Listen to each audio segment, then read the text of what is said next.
Imagine the final moment of your life. The body becomes silent. Your possessions cannot follow you. Your name cannot protect you. And even the people you love must eventually release your hand. But according to Vedic wisdom, one thing may still remain powerful inside consciousness: your deepest desire, and that final desire may influence what comes next. The Bhagavad Gita teaches that the state of consciousness remembered at death is connected to the soul's next journey, but that final state is usually shaped by the desires and attachments you have strengthened throughout life. So what happens if one desire becomes so powerful that even death cannot silence it? Before we begin, subscribe to AkashicVedas and comment "I choose freedom over attachment." Stay until Lesson 7, because the final truth reveals how your next birth may begin long before your final breath. Lesson 1. Your final desire is not born at death. It is built throughout your life. The most frightening mistake is believing that your final desire will suddenly appear only when death comes. According to Vedic wisdom, the final state of consciousness is usually not created in one last second. It is prepared quietly, day after day, through the thoughts you repeat, the attachments you protect, the fears you keep feeding, and the desires you refuse to examine. In other words, your last desire may already be growing inside you now. Think about what happens when your mind is left completely alone. Where does it return? To money? To one person? To an old wound? To fear of losing something? To recognition? To revenge? To a dream you believe must come true before you can feel complete? Whatever the mind returns to again and again begins carving a pathway inside consciousness. At first it may feel like an ordinary thought, but repetition gives it weight, emotion gives it power, attachment gives it roots. Eventually, the desire stops feeling like something you have and begins feeling like something you are. This is where desire becomes dangerous. A person may say, "I want success," but after years of obsession, the deeper truth may become, "Without success, I am nothing." Someone may say, "I love this person," but beneath that love may grow a hidden fear. "If this person leaves, my life has no meaning." Someone may say, "I only want security," yet the pursuit of security may become so strong that no amount of wealth ever creates enough peace. This is how desire slowly takes ownership of consciousness. And death does not automatically erase what consciousness has spent decades strengthening. The body becomes weak, but the impression can remain strong. The senses begin withdrawing, but the attachment may become even louder. The world is slipping away, yet the mind reaches desperately toward the one thing it never learned to release. Imagine a river that has flowed in one direction for 50 years. When it reaches the final mile, can you suddenly order it to flow toward another ocean? The final direction was shaped long before the final moment. Your thoughts are doing something similar right now. Every repeated desire digs the channel deeper. Every obsession tells consciousness, "Return here." Every resentment you replay makes anger more familiar. Every fear you rehearse teaches the mind where to run when control disappears. But this truth is not meant to frighten you. It gives you power. Because if the final state is being built now, then it can also be transformed now. Each time you release a resentment instead of feeding it, you change the inner direction. Each time you enjoy something without believing you must possess it forever, you weaken attachment. Each time fear appears and you refuse to let it become your master, you strengthen awareness. Each time you remember what is sacred before life forces you to remember, you create another path inside consciousness. This is why spiritual practice matters so deeply in Vedic thought. Meditation is not only for creating a peaceful morning. Selfless action is not only about being a good person.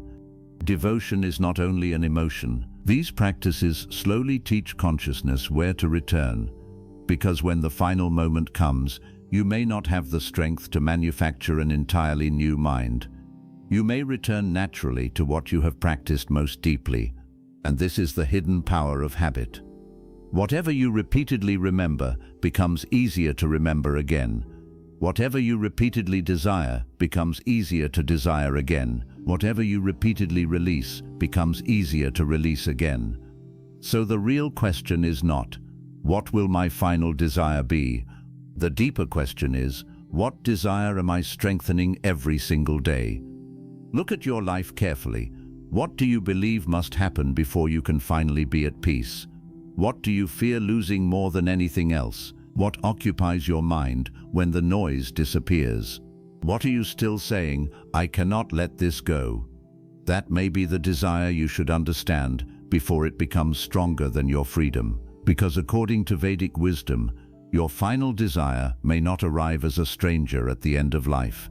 It may arrive as the oldest voice within you, the voice you practiced, the voice you obeyed, the voice you fed for years. And perhaps the spiritual work of this lifetime is to make sure that when your final moment comes, the loudest voice inside you is not craving, but freedom. Lesson 3. The most powerful desire may hide behind the name of love. There is one kind of desire that can become stronger than wealth, status, comfort, or ambition, because it does not feel like desire at all. It feels sacred. It feels innocent. It feels like something you should never question. That desire is attachment to another person, especially when attachment becomes so deep that you begin calling possession, dependence, and fear by the beautiful name of love. This is where Vedic wisdom asks us to look more carefully, because love itself is not the problem. Love can be one of the most beautiful expressions of consciousness. To care for another person, protect them, serve them, forgive them, and remain present during their suffering can become sacred action. But love becomes bondage when the mind quietly adds another sentence beneath it. You must remain mine, because without you I do not know who I am. At that point, the relationship is no longer only love. It has become identity. You may think, I cannot live without this person, and believe this proves how deeply you love them. But Vedic wisdom would ask whether such a statement contains devotion or fear. If another person becomes the condition upon which your entire peace depends, then you are no longer simply loving their soul. You are asking their presence to protect you from emptiness within yourself. This becomes extremely important when we consider death, because death eventually asks every relationship to face a truth the human heart does not want to accept.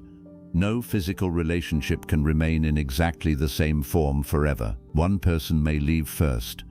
One body may become weak while another remains healthy. A parent who once held your hand may one day need you to hold theirs. A partner who shared decades beside you may eventually take a final breath. A child grows, changes, chooses a path, and becomes responsible for a destiny you cannot completely control. Human love desperately wants permanence, but life gives relationship through temporary forms. This is why attachment can become one of the strongest desires present at the moment of death. Imagine someone approaching the end of life while the people they love stand nearby.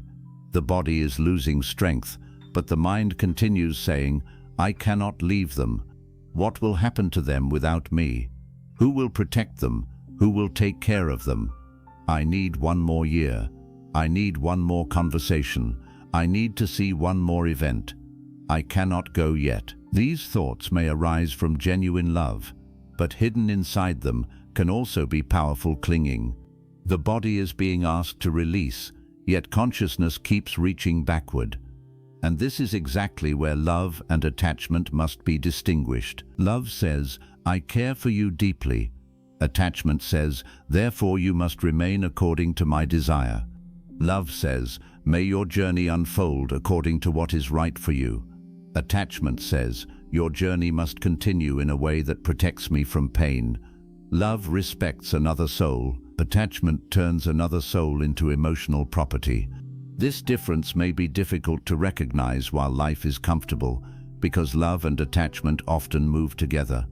You enjoy the person's presence, build memories, make plans, and naturally fear losing what is precious. None of this makes you spiritually wrong. The problem begins when fear becomes so strong that the heart can no longer imagine meaning without the person. Then the mind stops saying, "I love you." It begins saying, "I need you in order to exist." That need can become a powerful desire, and powerful desire creates karmic movement. This may be one reason certain relationships feel almost impossible to release even after they have ended physically. The person may be gone, yet the mind continues conversations with them for years. It replays old memories, imagines different endings, revisits places, asks why they left, and keeps a door open inside consciousness even when the outer relationship has closed. The body has separated, the desire has not. Sometimes this happens after death itself. A person loses someone they love deeply and becomes unable to imagine any future that does not include the old form of the relationship. Grief is natural and should never be treated as spiritual failure, but attachment can transform grief into a refusal to let reality change. The mind says, life must return what it took, but life does not always return the old form. This is why detachment in Vedic wisdom is not coldness. It is not refusing to love because everything will one day end. It is learning to love so deeply that love no longer needs ownership in order to remain true. This is a much harder form of love. Possession is easier. Possession says, "Stay because I need you." Pure love says, "I am grateful that our paths met, and I honor the journey your soul must continue." This does not remove grief, it transforms the quality of grief. You can miss someone without chaining your entire consciousness to their absence. You can cherish memory without living permanently inside memory. You can wish for reunion without demanding that the universe obey the form your ego prefers. This is spiritual maturity, and it may become one of the greatest protections against a final desire strong enough to pull consciousness backward. Consider the parent who builds their entire identity around a child. Their love may be sincere, but over the years, love becomes control. Every decision the child makes is judged according to whether it satisfies the parent. The parent says, "I only want what is best for you," but beneath those words may exist another desire. "I want your life to confirm that my expectations were correct." The child grows older, yet the parent cannot release control. Now imagine that parent approaching death. What occupies the consciousness? Perhaps not God, perhaps not peace, perhaps not gratitude. Perhaps the mind is still worried about what the child will do after they are gone. Will they marry the right person? Will they keep the family property? Will they remember me? Will they live according to my wishes? The body is preparing to leave, but the mind is still trying to control a life that does not belong to it. This is attachment disguised as responsibility. True responsibility does what it can while the opportunity exists, then recognizes the limits of control. You can advise, you can guide, you can protect while protection is appropriate, but you cannot live another person's karma for them. You cannot walk their dharma in their place. You cannot guarantee that they will never suffer. You cannot remain physically beside them forever. At some point, love must contain surrender. Without surrender, love becomes fear wearing sacred clothing. The same is true in romantic relationships. People often say, "You are my everything," believing this is the highest compliment possible. But spiritually, that sentence can become dangerous if it is literally true. Another person cannot be your entire existence. They are a companion within existence. They may become one of the greatest blessings of your life, but they cannot become the source of the self. When one human being is asked to fill the entire inner universe of another, love becomes burdened with a responsibility no human relationship can carry. Then fear begins. What if they leave? What if they love someone else? What if they change? What if they die before me? And because the mind cannot guarantee permanence, it begins controlling. It demands reassurance. It becomes jealous. It watches. It tests. It clings. What began as love gradually becomes bondage. This is one reason attachment creates suffering even before death arrives. You cannot fully enjoy what you are constantly afraid to lose. The more tightly you hold, the more the possibility of loss dominates your mind. The relationship may still be present, yet mentally you are already experiencing its ending again and again. This is the paradox of attachment. You hold more tightly because you are afraid of losing, but the tighter grip prevents you from experiencing the freedom and gratitude that make love beautiful. Vedic detachment offers another possibility. Love fully, care deeply, be loyal, protect what deserves protection. But remember that the person before you is also a soul traveling through karma, dharma, birth, change, and eventually death. They are not an object placed in your life for permanent possession. This understanding can actually deepen love because it replaces entitlement with gratitude. Instead of saying, "You belong to me," you begin thinking, "For this chapter of existence, our lives have been allowed to meet." That changes everything. Ordinary moments become precious. Arguments become less important. The need to control weakens. You begin appreciating the person because you understand that physical presence is temporary. You say what needs to be said. You forgive more consciously. You stop assuming there will always be another year. And when separation eventually comes, whether through distance, change, or death, there may still be pain. But pain is no longer identical to bondage. This lesson becomes even deeper when love remains unfinished. Perhaps someone dies before an apology is given.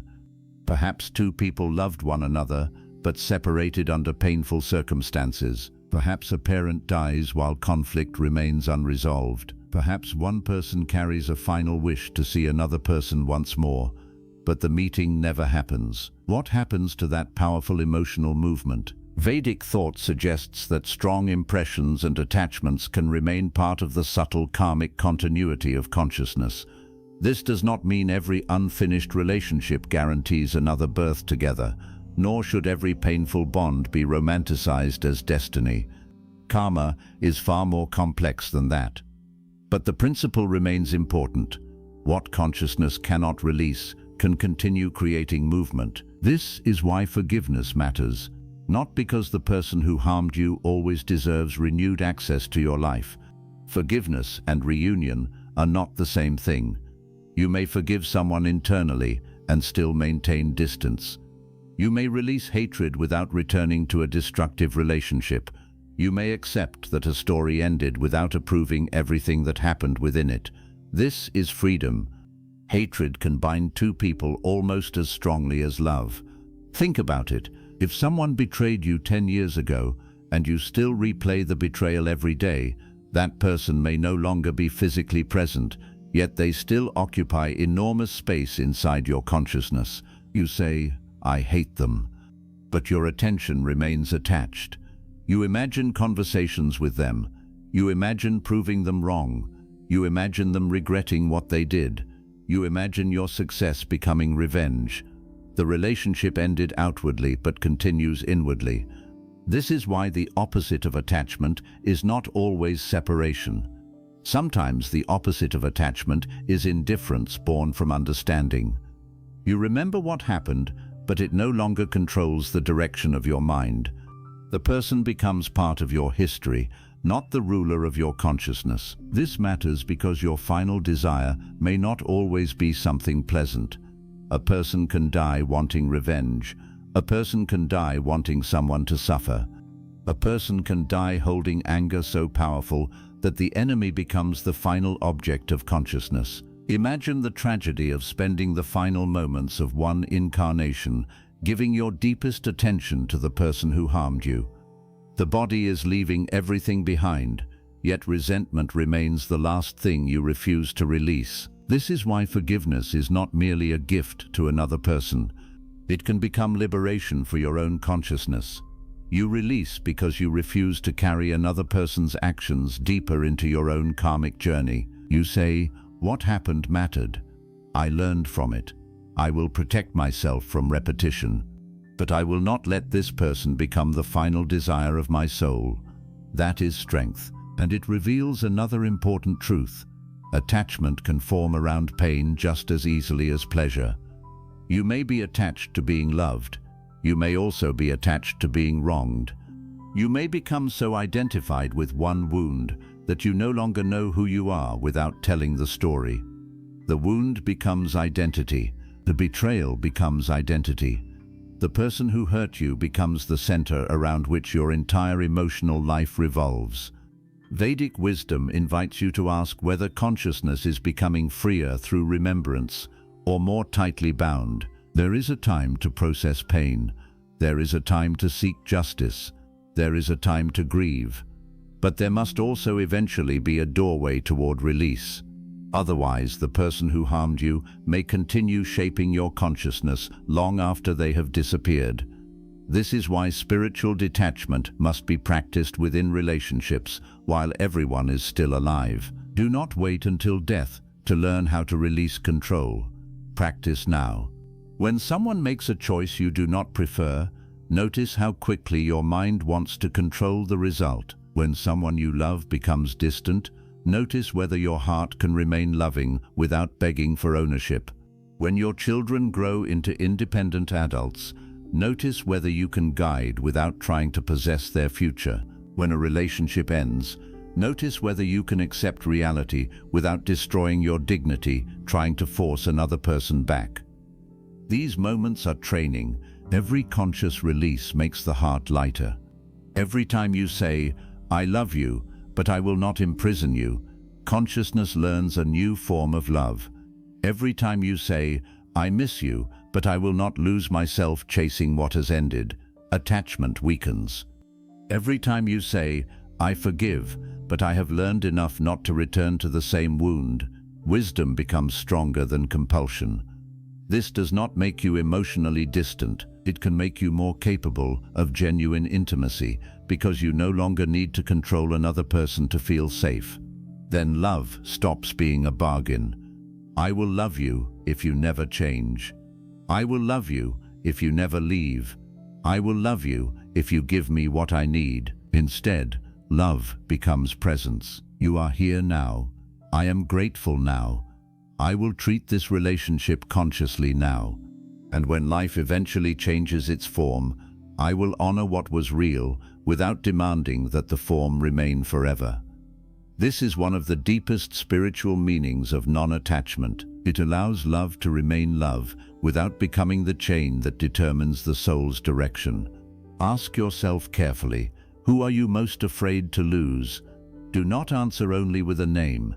Look beneath the name. What do you believe would disappear from you if this person disappeared? Your identity? Your security? Your sense of being loved? Your purpose? Your place in the world? That deeper answer reveals the attachment. Perhaps the spiritual work is not to love the person less. Perhaps it is to stop asking them to carry what only your own consciousness can discover. You can love your partner deeply and still know that your soul has an identity beyond the relationship. You can love your children completely and still understand that their journey belongs to them. You can honor your parents and still recognize that one day you may have to continue without their physical presence. You can cherish someone who has died without allowing the memory of their death to become the death of your own life. This is difficult, but perhaps difficulty is exactly why relationships become such powerful spiritual classrooms. We learn about attachment through what we are terrified to lose. We learn surrender through what cannot be permanently controlled. We learn gratitude through impermanence. We learn pure love when possession finally becomes impossible. And perhaps, near the end of life, this lesson becomes one of the most important of all. If the person you love is standing beside you during your final moment, can your heart say, "Thank you for walking with me," rather than, "I refuse to leave because you belong to me"? Can you bless their future even though you will not physically see it? Can you trust that their soul has its own path? Can you release your body without turning love into a rope pulling consciousness backward? This may be the final test of attachment, not whether you love deeply, but whether your love became free enough to release. Because the most dangerous final desire may not sound like greed. It may sound beautiful, it may whisper, just one more moment with them, one more year, one more chance. I cannot leave them. And if consciousness has spent an entire lifetime turning love into possession, that desire may become extraordinarily powerful. But if throughout life you practiced another kind of love, something different may arise. Gratitude instead of possession, blessing instead of control, trust instead of panic, love without the demand for permanence. Then the relationship does not disappear spiritually simply because the body can no longer hold it. What disappears is the chain, and perhaps this is one of the most beautiful forms of freedom Vedic wisdom points toward, to love another soul so deeply that when the moment of separation finally arrives, your final gift is not to hold them tighter, it is to release them with love and allow yourself to be released as well. Lesson 4. Your final thought matters because it reveals what has been ruling your consciousness. The final thought before death is one of the most misunderstood ideas in Vedic spirituality. Many people hear that the last state of consciousness can influence what comes next, and immediately imagine a frightening possibility. What if I think the wrong thing at the final second? But Vedic wisdom is not simply warning you about one random thought appearing at death. The deeper teaching is that the final state often reveals what has already become strongest within you. In other words, your last thought may not be an accident, it may be a mirror. A mirror of what you loved most deeply, feared most intensely, remembered most often, and allowed to occupy the center of your inner life. This is why the final thought matters so much. Imagine a person who spends 40 years obsessed with wealth. They think about money when they wake, worry about it during the day, compare themselves with others, fear losing what they have, and constantly imagine how much more would finally make them secure. Now imagine that the body becomes weak and the person can no longer manage accounts, properties, plans, and possessions in the same way. What rises inside consciousness? Very often, the mind returns to the road it knows best. Another person may spend decades holding resentment against someone who betrayed them. Outwardly, life moves on, but inwardly the betrayal is replayed again and again. Every memory strengthens the emotional pathway. Every imagined argument deepens it. Every fantasy of revenge teaches consciousness to return there. Then one day the body approaches death. The old enemy may not even be present, but the memory is still alive. This is why the final thought is not merely about what happens in the last minute. It is about what you have been practicing for years. The Bhagavad Gita teaches that the state remembered at the time of death is connected with the state toward which consciousness moves. But this teaching becomes much clearer when we understand that remembrance at death is usually prepared by remembrance during life. You cannot spend an entire lifetime worshipping one thing and assume that, in the final moment, consciousness will naturally become devoted to something completely different. A mind trained in fear tends to return to fear. A mind trained in attachment tends to reach for attachment. A mind trained in anger tends to fall back into anger. And a mind trained in sacred remembrance has already built another path. This is why spiritual practice is not simply preparation for a peaceful morning. It is preparation for the moment when all ordinary supports begin disappearing. Meditation teaches the mind to return. Prayer teaches the heart where to turn. Mantra teaches remembrance through repetition. Selfless action weakens the obsession with personal reward. Truthfulness reduces the inner division created by deception. Forgiveness releases people who would otherwise continue living inside consciousness. Each practice gradually changes what becomes familiar, and familiarity matters deeply when control becomes weak. Think about what happens during an emergency. A person does not suddenly become what they have never practiced. They often fall back upon their strongest habits. A trained musician's hands remember patterns before conscious thought fully arrives. A skilled driver reacts instinctively after years of repetition.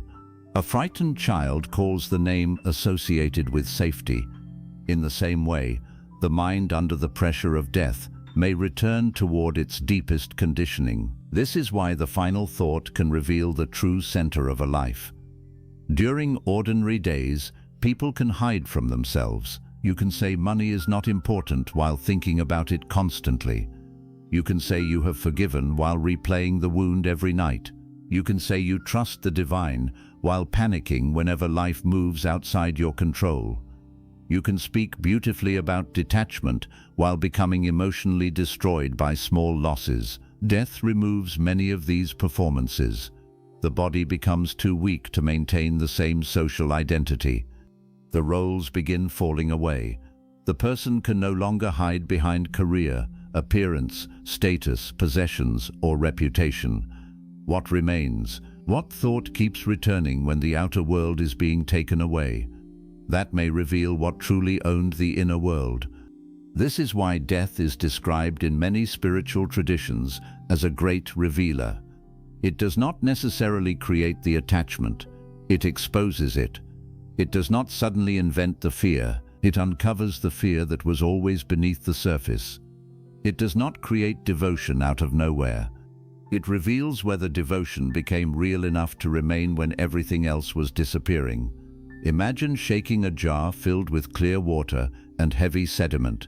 While the jar is still, the water may look peaceful, but once disturbed, everything hidden at the bottom rises. Life often works the same way. During calm periods, you may believe you are deeply peaceful. Then loss comes, rejection comes, illness comes, fear comes, and suddenly you discover what has actually been living beneath the surface. Death is the final disturbance. So what has been settling inside you? This is an uncomfortable question, but it is also liberating because you are still alive. You can examine the sediment now. You can see what repeatedly rises during smaller losses and understand what may become powerful during the greatest loss of all. When someone criticizes you, what immediately appears? Anger? Shame? Fear? A need to prove yourself? When money becomes uncertain, what appears? Panic? Control? Distrust? When someone you love becomes distant, what appears? Possession? Jealousy? Desperation? When plans fail, what appears? Bitterness? Hopelessness? Faith? Flexibility? These reactions reveal your inner training, and every difficult moment becomes an opportunity to change that training. This is one reason spiritual life should not be separated from ordinary difficulties. The person who irritates you may be revealing what still owns you. The delayed opportunity may expose your attachment to control. The criticism may expose your dependence upon approval. The financial fear may reveal how completely security has been tied to possession. These moments are not death, but they are smaller rehearsals for release. Every time something temporary is threatened, consciousness reveals how tightly it is holding, and every time you respond with greater awareness, you create a different habit. This is how preparation for the final moment happens. Not by obsessing over death every day, but by learning how to release what life is already asking you to release. Suppose you lose an object you deeply valued. The first reaction may be disappointment. That is natural. But what happens next? Does the mind replay the loss for weeks? Does the missing object disturb your identity? Or can you eventually say, I valued it, but it was never truly permanent? That small act of acceptance trains consciousness. Suppose a relationship changes, you grieve, you miss the person, again, natural. But can grief eventually become gratitude rather than endless possession? Can you remember the love without demanding the old form return? That trains consciousness too. Suppose someone insults you, you feel anger, but instead of carrying the insult for 10 years, you process it, protect your dignity, learn from the experience, and release the need for revenge. Again, consciousness becomes lighter. These moments matter because the final thought is not formed only by philosophy, it is formed by practice. You may understand intellectually that everything is temporary, But the real question is whether you are practicing that understanding when life changes. Knowledge says, everything passes. Wisdom says, this is passing, and I will meet it consciously. Knowledge says, I should not be attached. Wisdom notices attachment rising and begins releasing it without hatred. Knowledge says, the divine is greater than the world. Wisdom remembers this when the world stops obeying your plans. This is why remembrance is so important in Vedic practice. The mind naturally remembers what receives repeated attention. If you remember your worries all day, worry becomes familiar. If you repeatedly remember what others did wrong, resentment becomes familiar. If you constantly rehearse your future fears, fear becomes familiar. But if you intentionally create moments of sacred remembrance, another pathway grows. This does not require escaping ordinary life. You can remember the sacred while working. You can remember impermanence while enjoying success. You can remember gratitude while sitting with family. You can remember that the body is temporary without becoming gloomy. In fact, remembrance of impermanence can make life more beautiful. You stop assuming people will always be there. You speak more gently. You apologize sooner. You become less interested in winning meaningless arguments. You stop postponing love. You begin noticing ordinary moments because you understand that ordinary moments are the ones that eventually become precious memories. This is one of the paradoxes of remembering death. Done wisely, it does not make you less alive. It makes you more present. A person who believes everything is permanent often wastes what they have. They postpone, they complain, they assume another opportunity will always come. But someone who understands that every form is temporary begins treating life with reverence. And that reverence changes the final thought, because it changes the life that creates the final thought. You begin living with fewer unfinished emotional debts. You say what should be said. You forgive what can be released. You correct what can still be repaired. The outer bank account may look similar, but the inner relationship is completely different. At death, the first person may be able to release. The second may feel as though their entire identity is being torn away. This is why Vedic non-attachment is not about poverty versus wealth. It is about freedom versus bondage. You can own very little and still be deeply attached. You can possess much and still understand impermanence. The question is not only what you have, it is what has you.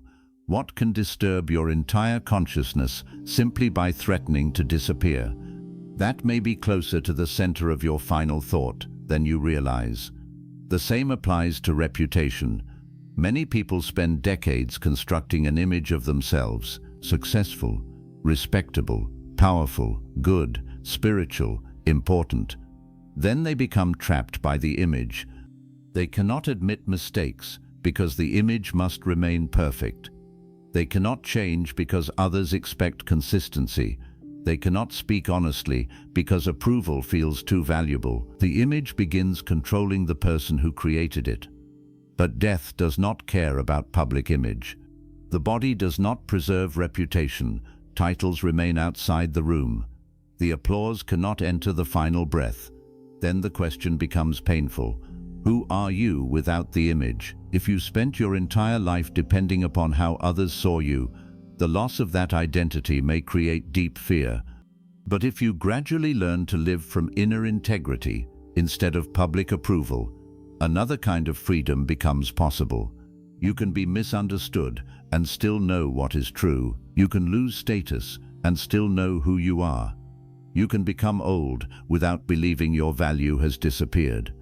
You can approach death without trying to protect an image that the body can no longer perform. This is why the final thought can reveal whether consciousness was built around essence or appearance. And perhaps one of the deepest spiritual practices is to ask yourself while you are still strong. If everything I used to define myself disappeared, what would remain? If the career disappeared, what would remain? If the relationship changed, what would remain? If nobody praised you, what would remain? If the possessions disappeared, what would remain?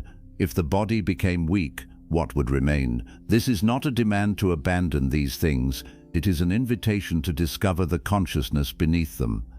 Because death eventually removes every temporary label. The closer you are to understanding what remains, the less terrifying release may become. This is why sacred remembrance is often emphasized near death in Vedic tradition, not as magic, not as a trick, but because remembrance of the divine represents a consciousness turning toward what is greater than temporary identity. Yet the most powerful remembrance at death is supported by remembrance during life. You cannot ignore the sacred for 80 years and assume that one sentence spoken at the end will automatically replace every deeply rooted attachment. Perhaps it can become meaningful, perhaps grace can enter in ways the mind cannot measure. But spiritual wisdom does not tell us to gamble with consciousness, it tells us to prepare. Make remembrance familiar now. Remember when things are going well. Remember when success arrives. Remember when love surrounds you. Remember before crisis forces you to pray. This changes the relationship with spiritual practice. You stop using the divine only as emergency protection. Sacred remembrance becomes part of ordinary consciousness. Then when crisis comes, the path already exists. You have walked it before. And when the final crisis comes, perhaps your mind has somewhere deeper to return. This does not guarantee that death will be free from fear. The body has survival instincts. Physical pain can affect consciousness. Medical conditions can alter awareness. Human death is complex, and Vedic teachings should not be reduced to a simplistic claim that one stray thought determines everything. The deeper principle is about orientation. What direction has your consciousness been taking? What qualities have become natural? What desires have become dominant? What has your life taught the mind to remember? This is where the teaching becomes compassionate rather than frightening. You do not need to control the exact final second. You need to become more conscious of the years leading toward it.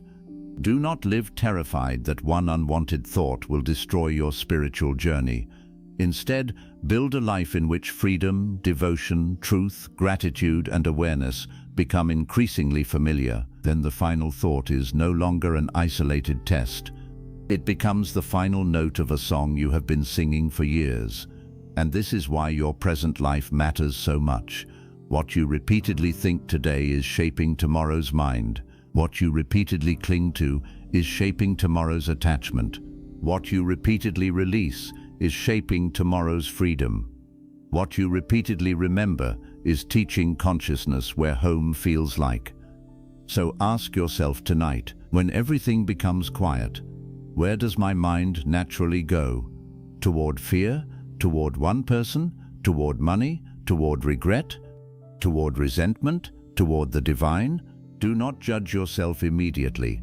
Observe. Observation is the beginning of transformation. Once you see the direction, you can begin changing it. A river may have flowed one way for years, but with enough conscious effort, another channel can gradually be created. One thought, one practice, one release, one moment of remembrance at a time. And perhaps this is the true meaning of preparing for the final thought. You are not waiting until your last breath to choose what matters. You are choosing what matters now, until one day the deepest part of your consciousness no longer needs to be reminded. Lesson 5. An unfulfilled desire may seek another life through which it can continue. There is a disturbing possibility hidden inside the Vedic understanding of desire. The body can reach its end while the movement of desire remains unfinished. The hands may no longer be able to grasp, the eyes may no longer be able to search, the voice may become silent, and everything a person spent decades pursuing may suddenly become unreachable. Yet the consciousness that spent an entire lifetime saying, "I still need this," may not instantly become free simply because the physical instrument has stopped functioning. This is where the mystery of rebirth becomes deeply connected with desire. Vedic traditions do not describe the soul as carrying houses, money, titles, possessions, or the physical objects accumulated during one lifetime into another.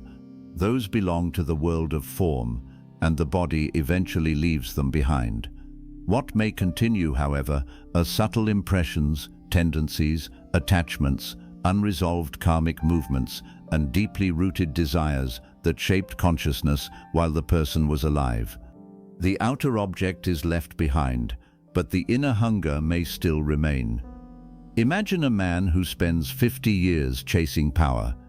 In the beginning, perhaps he only wants enough authority to feel respected, but success does not satisfy him. Each achievement creates a new standard.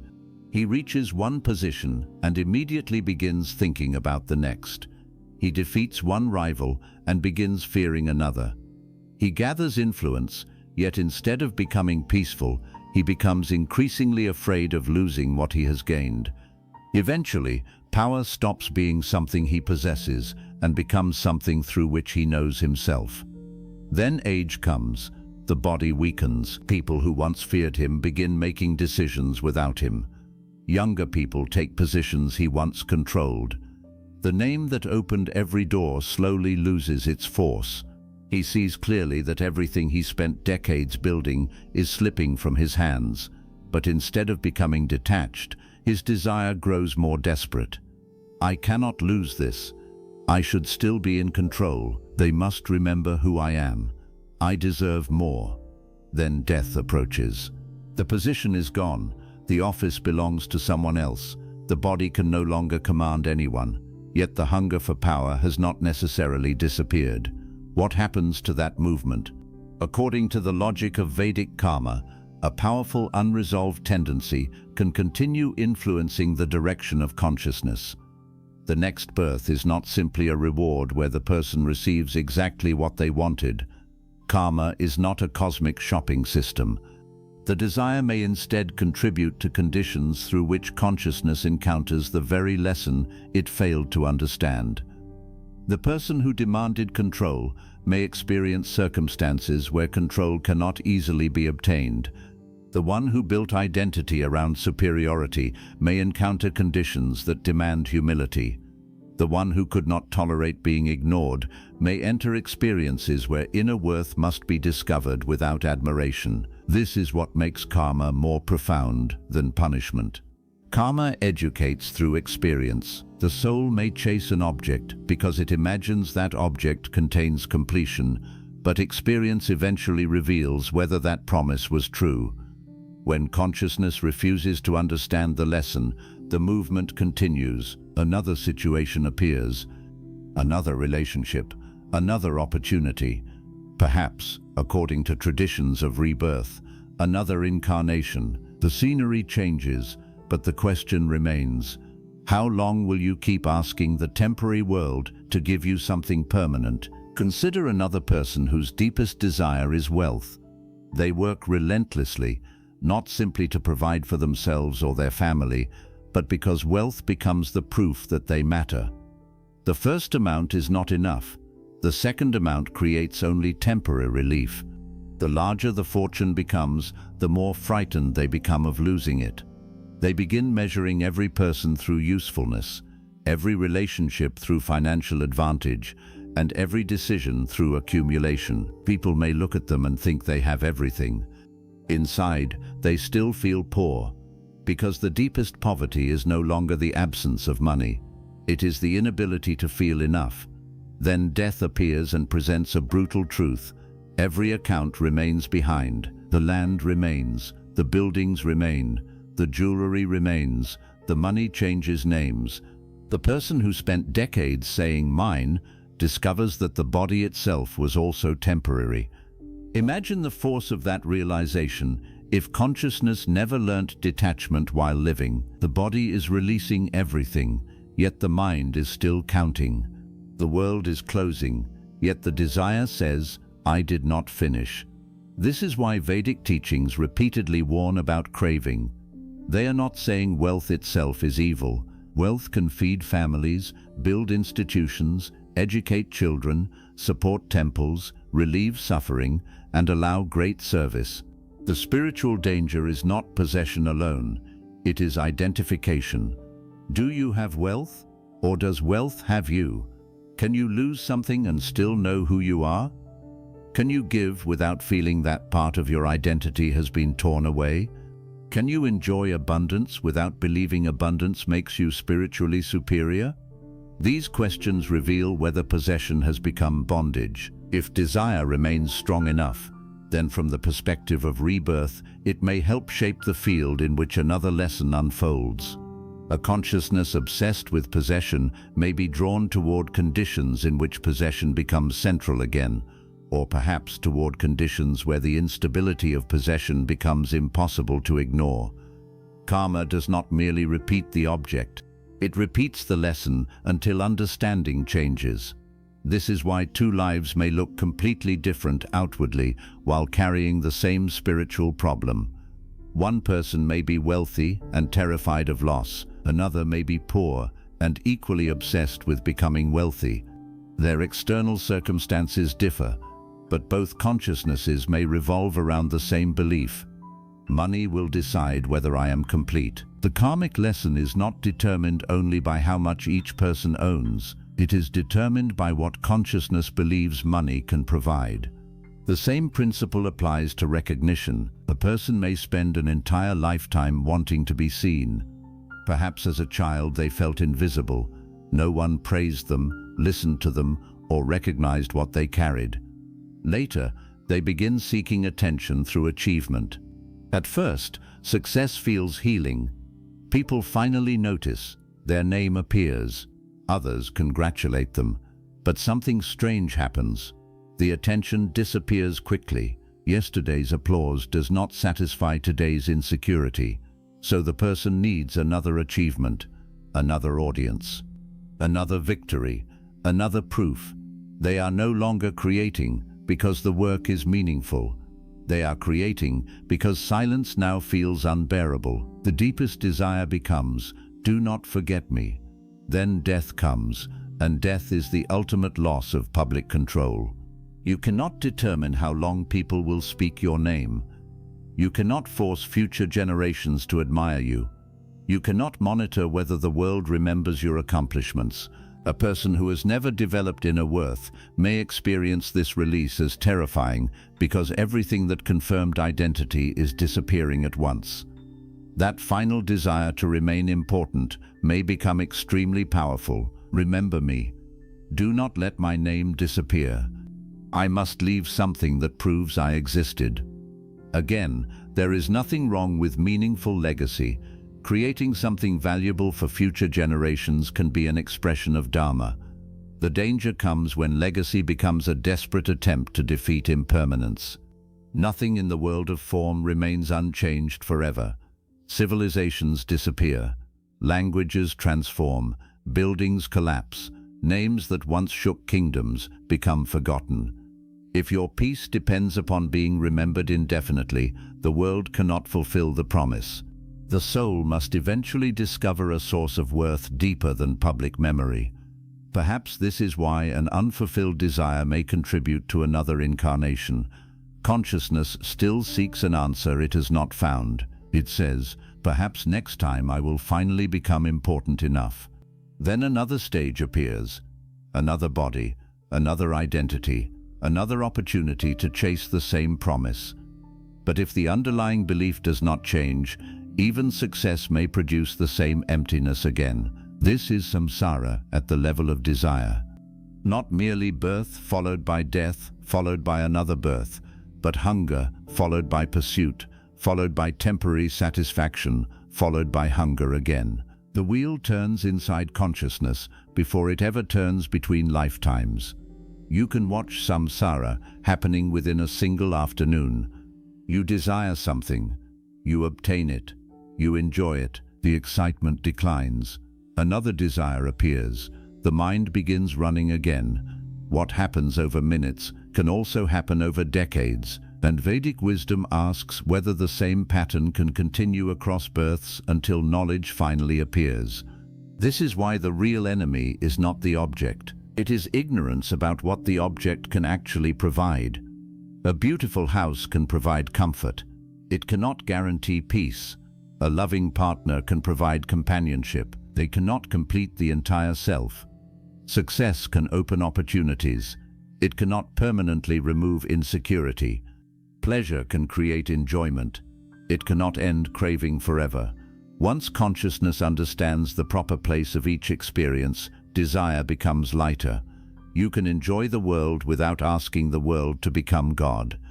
But until that understanding develops, desire continually exaggerates its promise.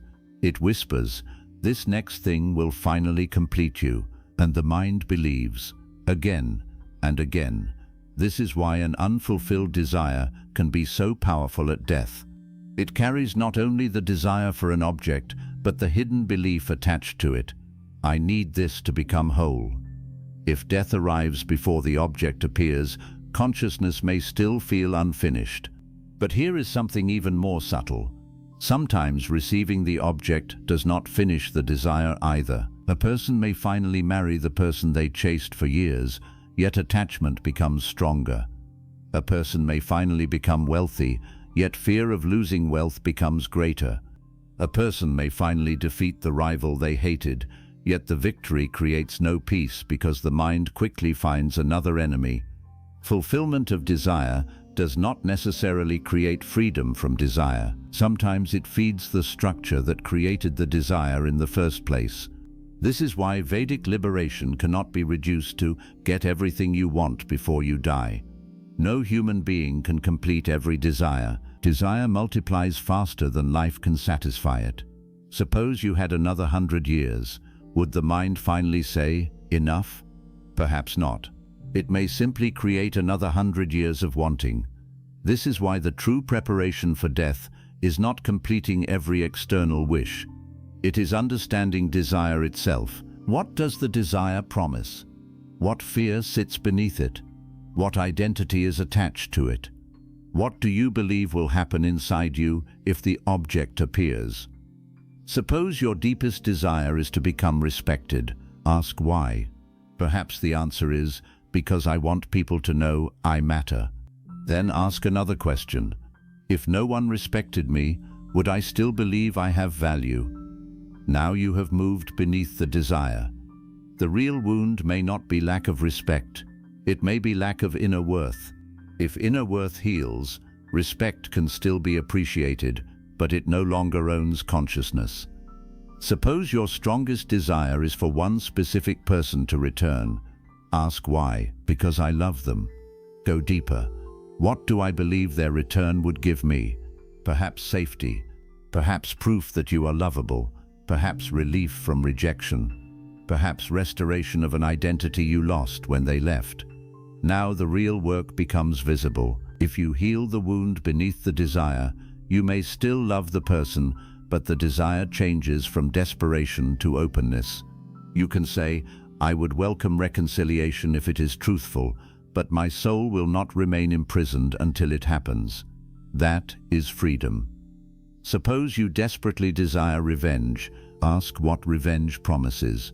Then they will understand what they did. Perhaps. But what if they never understand? Will your freedom remain dependent upon their awareness?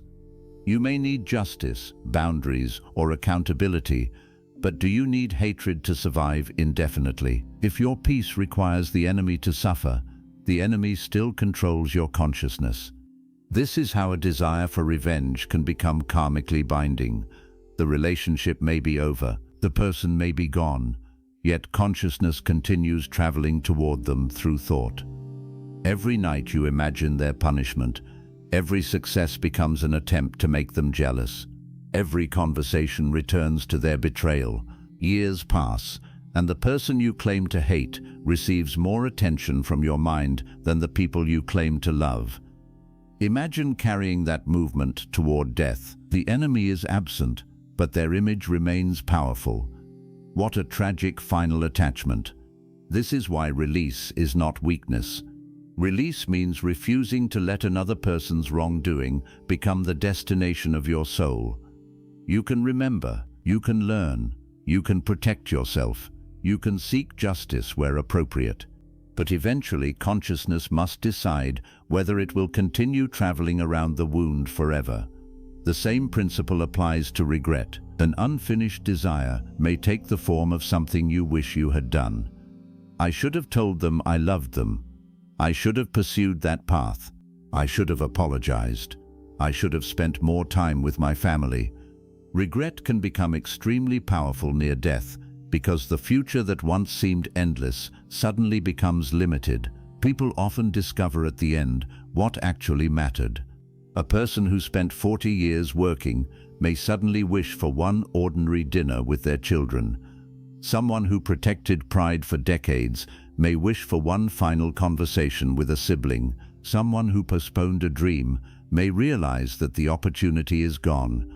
The desire now becomes painful precisely because physical time is disappearing.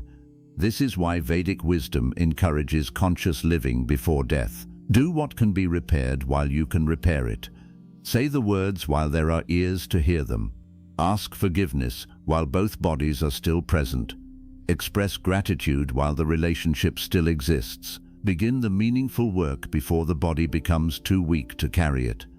This does not guarantee a life without unfinished business. No lifetime ends with every possibility completed.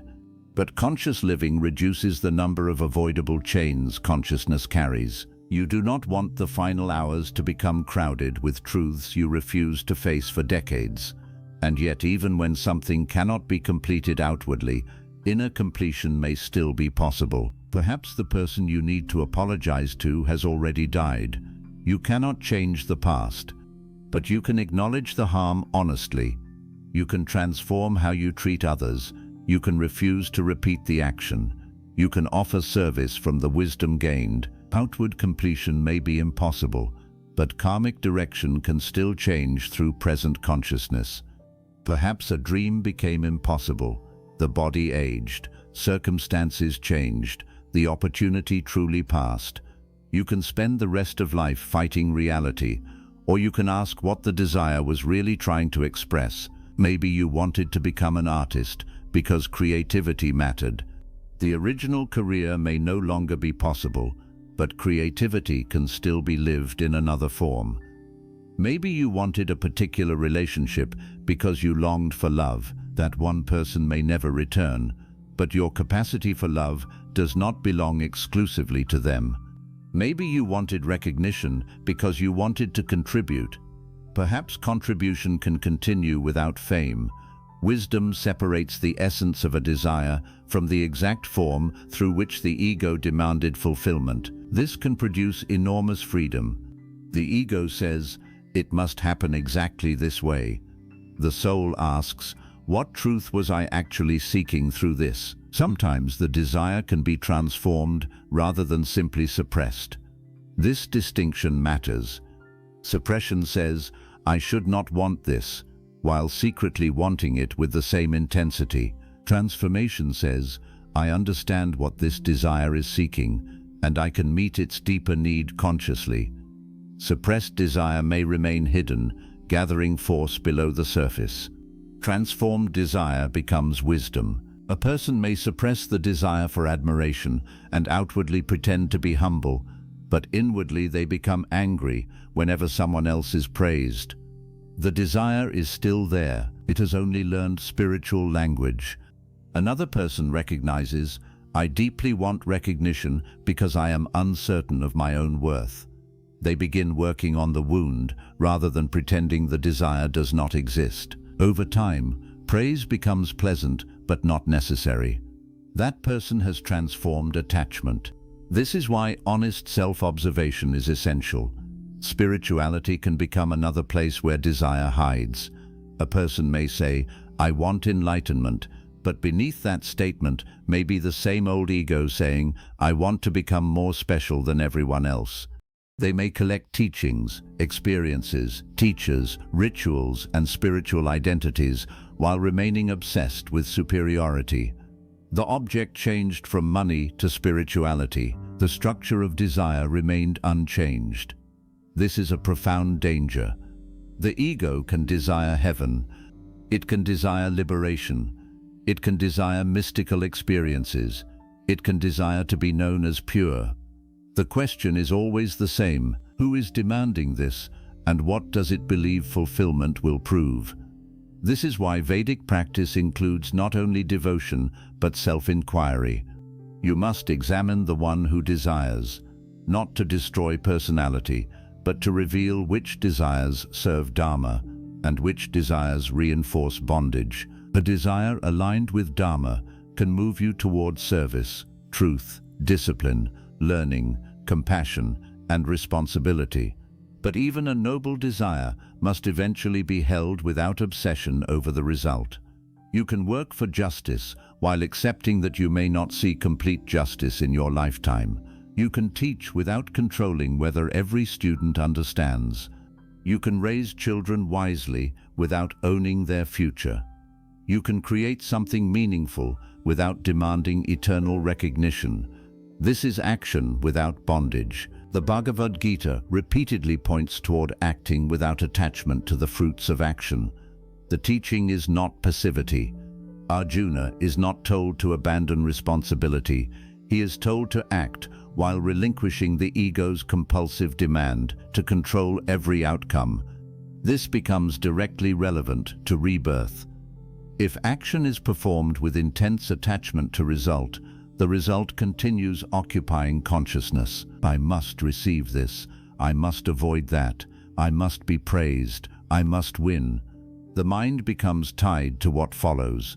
But when action is performed as Dharma, with sincerity and reduced attachment, consciousness becomes lighter. You still care. You still act strongly. You still prefer certain outcomes. But your identity is not destroyed if life responds differently. This is spiritual maturity. Imagine two people doing the same work. Both spend years building something meaningful. The first says, "This must succeed because my worth depends on it." The second says, "I will give this my best effort because it is meaningful, but the final result is not completely mine to control." Outwardly, both may work equally hard. Inwardly, they are creating different karma. The first is becoming more tightly attached to the fruit. The second is learning freedom while acting. This is why karma cannot be understood by action alone. Intention and attachment matter. And this is why the final desire may reveal the entire style in which a person lived. Did you live saying, "Everything must go according to my will"? Or did you gradually learn, "I will act fully and release what was never completely mine to control"? The first consciousness may approach death, fighting the ultimate loss of control. The second has practiced surrender thousands of times before death arrives. This practice may influence what follows, not because surrender guarantees a simplistic outcome, but because consciousness has become less driven by unfinished compulsion. The desire no longer screams, "Take me back." This is the central danger of an unfulfilled craving at death.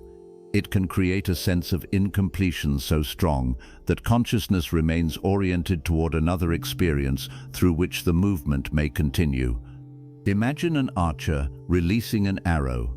Once released, the arrow carries momentum toward a direction created earlier. The final moment is like the arrow leaving the bow, but the direction was shaped by the aim long before release.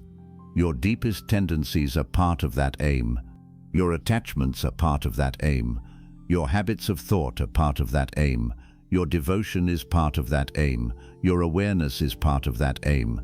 This is why preparation for what follows cannot begin only when the body is dying. The direction is being created now. Every time you repeat, "I cannot live without this," you strengthen one direction. Every time you remember, "This is precious but temporary," you strengthen another. Every time you feed envy, resentment, and possession, you deepen those pathways. Every time you practice gratitude, surrender, truth, and devotion, another orientation becomes familiar. Over decades, these choices form character. Character becomes tendency. Tendency shapes consciousness under pressure, and death is the greatest pressure. This also helps explain why sudden death can appear spiritually unsettling to people. They imagine there was no time to prepare. But if preparation means cultivating consciousness throughout life, then every day before the final day already mattered. A person who lived with devotion does not necessarily require hours of warning to suddenly invent devotion. A person who practiced forgiveness has already loosened many chains. A person who lived responsibly has fewer unfinished moral burdens. A person who repeatedly remembered impermanence has already rehearsed release. Again, this does not allow us to predict another person's destiny after death.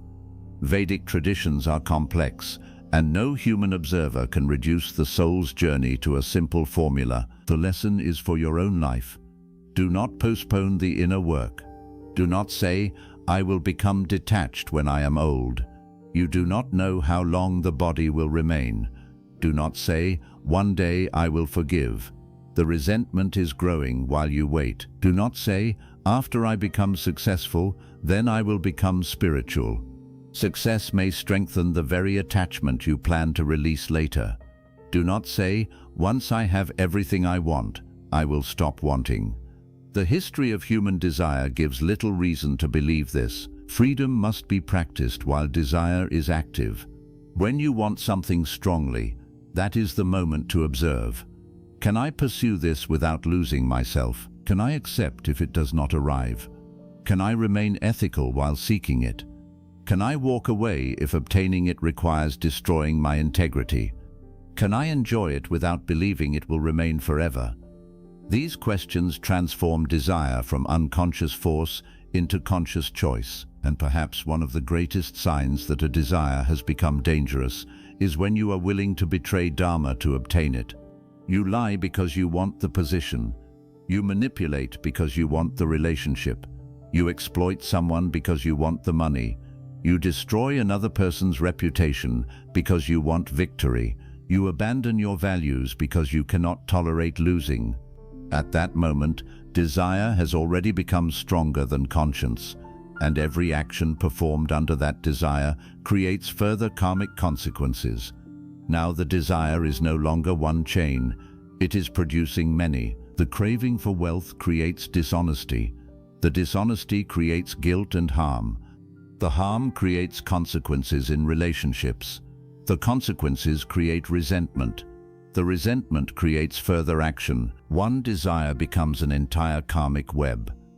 This is why the Vedic path emphasizes mastering desire before desire multiplies karma around itself. The earlier you see it, the easier the knot may be to untangle. A small attachment can be examined. A decades-old identity may resist fiercely.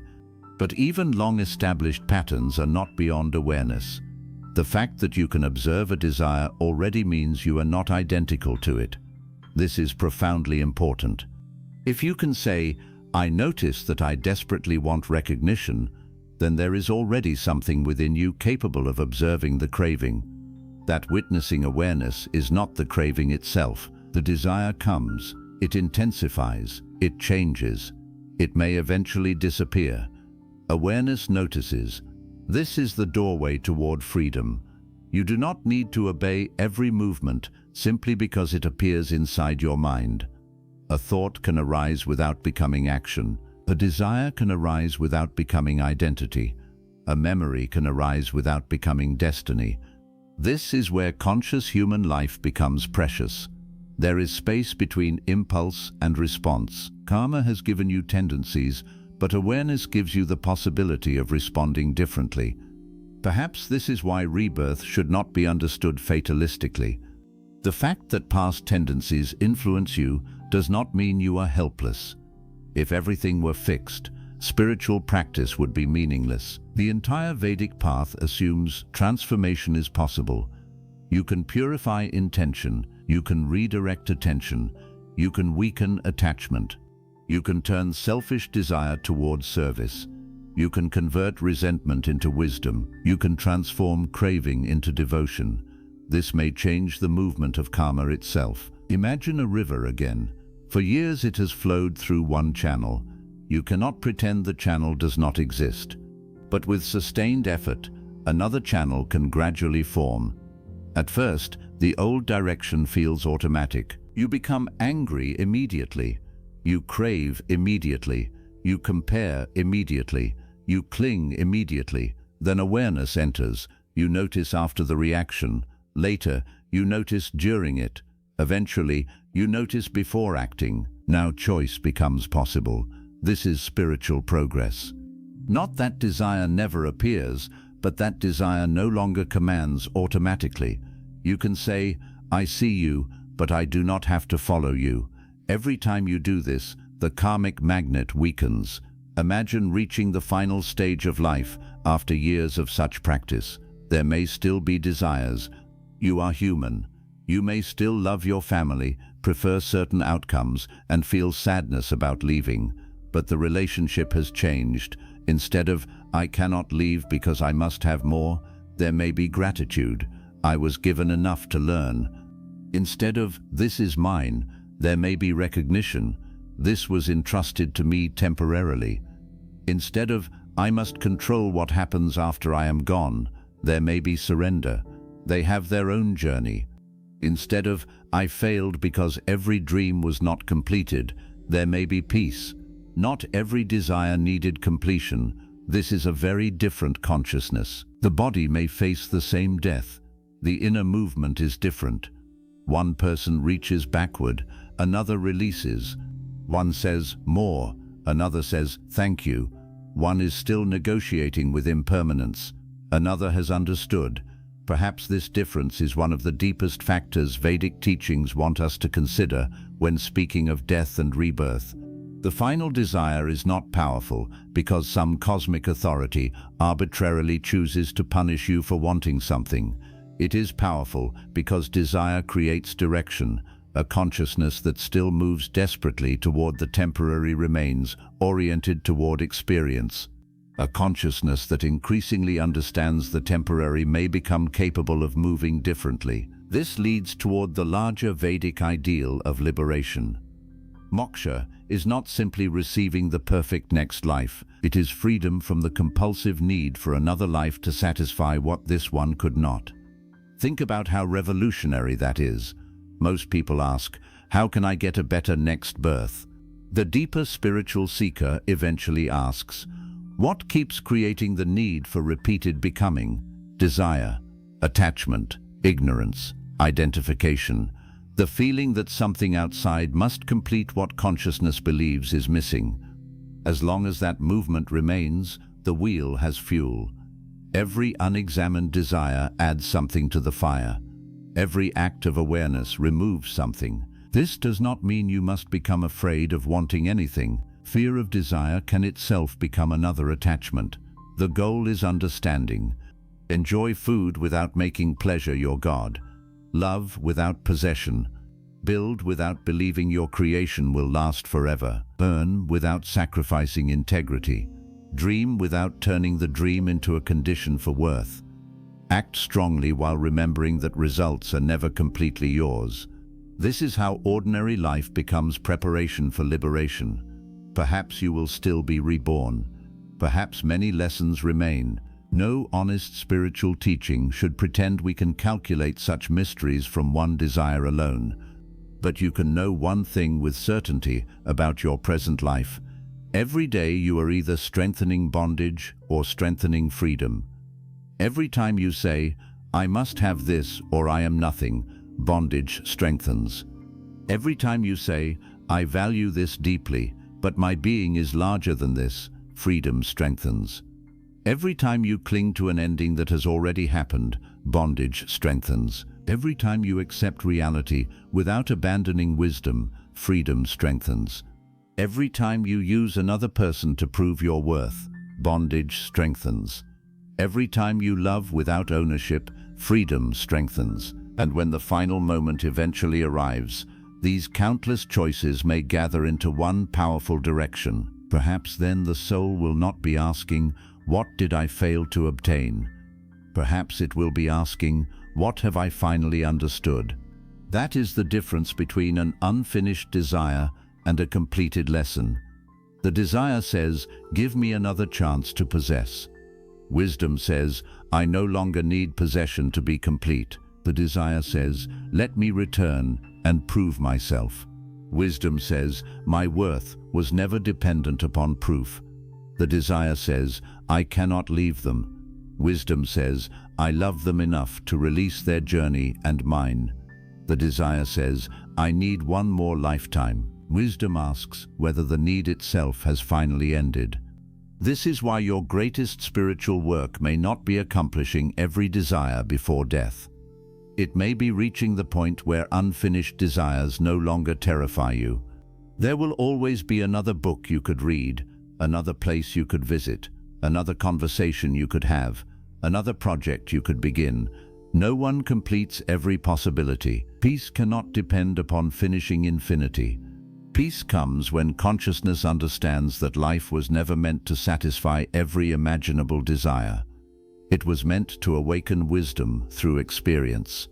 Some desires will be fulfilled, some will fail, some will disappear as you mature.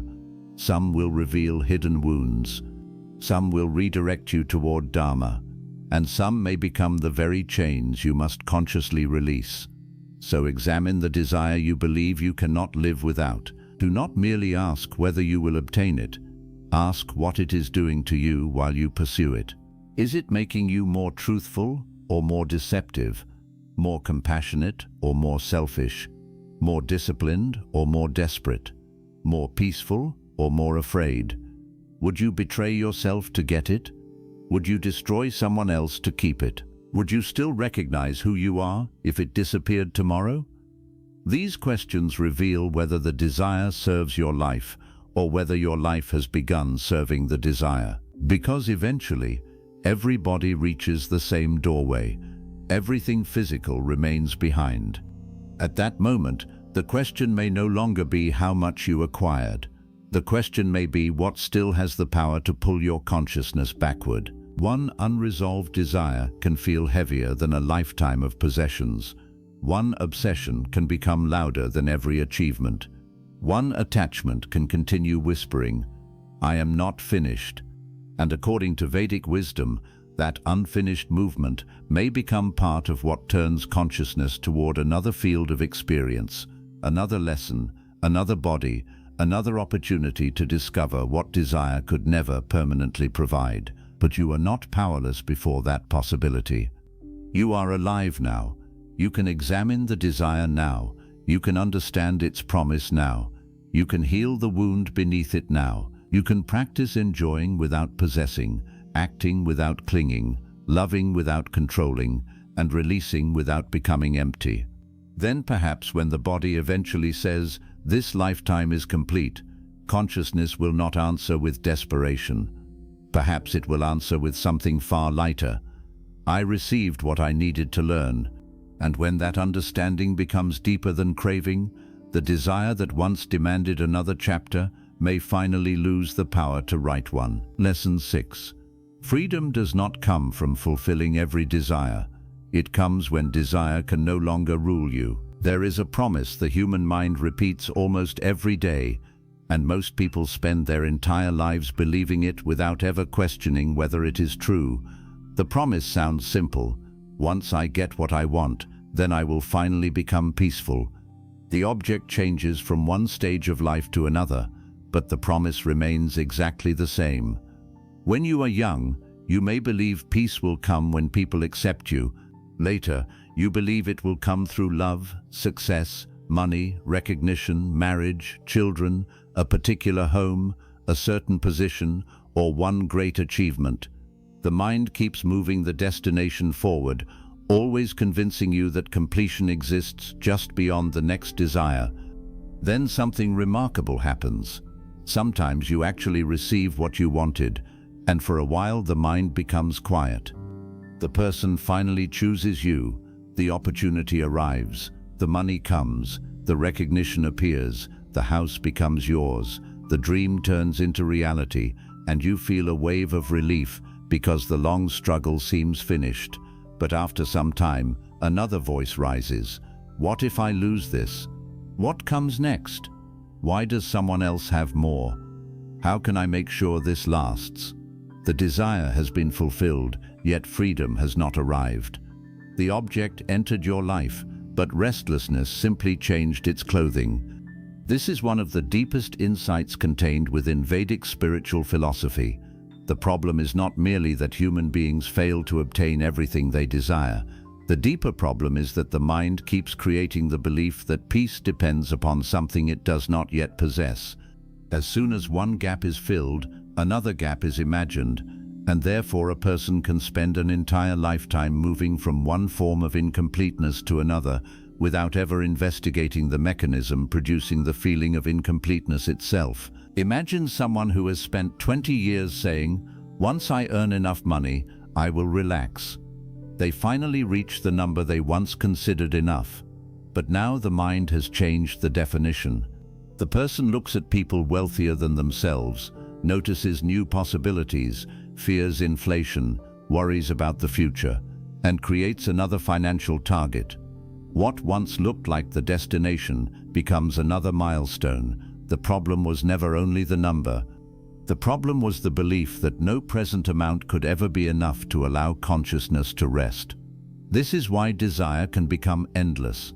Desire does not always want the object itself. Often it wants the feeling the mind imagines the object will create. You may want money because you imagine money will give security. You may want recognition because you imagine recognition will give worth. You may want a particular person because you imagine their presence will give completeness. You may want control because you imagine control will protect you from fear.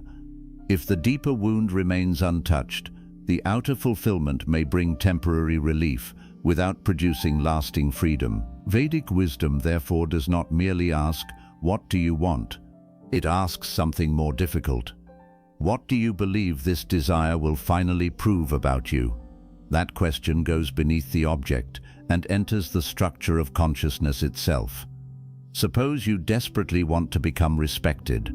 There is nothing wrong with wanting to be treated with dignity, but if respect becomes an obsession, ask why the opinions of others have gained so much power. Perhaps a deeper belief is hidden underneath. If people admire me, then I will know that I matter. Now imagine receiving admiration. For a short time, the wound feels covered, but because inner worth still depends upon external eyes, the person becomes terrified of losing admiration. Their success creates another attachment rather than freedom. The same thing happens in relationships.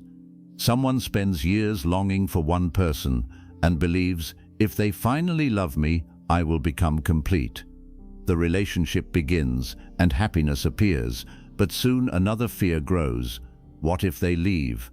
The desire to receive love transforms into the desire to guarantee love. The person begins checking, controlling, demanding reassurance, comparing, and interpreting every change as danger. The object of desire was obtained, yet the consciousness that believed itself incomplete remains unchanged.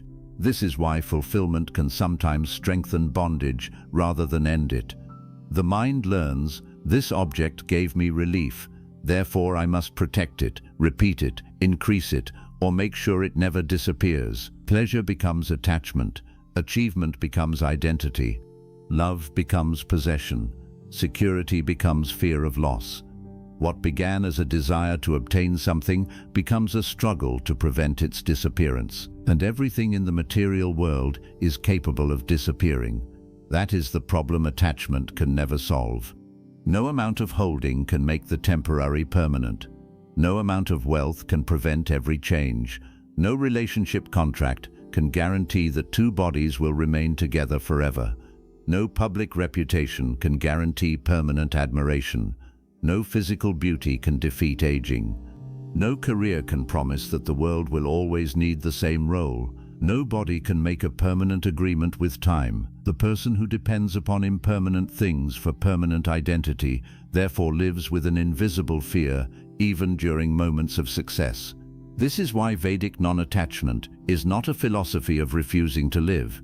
It is a philosophy of learning how to live without becoming owned by what you experience. You may enjoy wealth without becoming its servant. You may love another person without trying to possess their soul.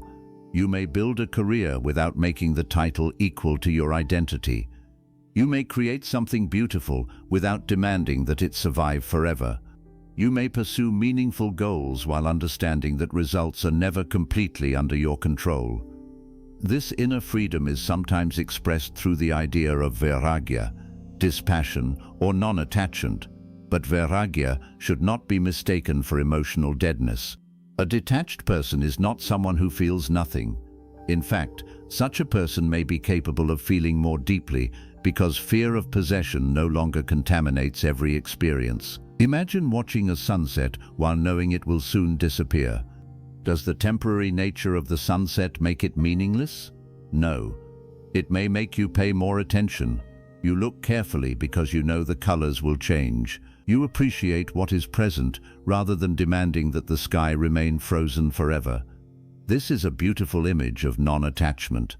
You do not need the sunset to remain forever in order to love it. Human relationships can be approached with the same sacred awareness.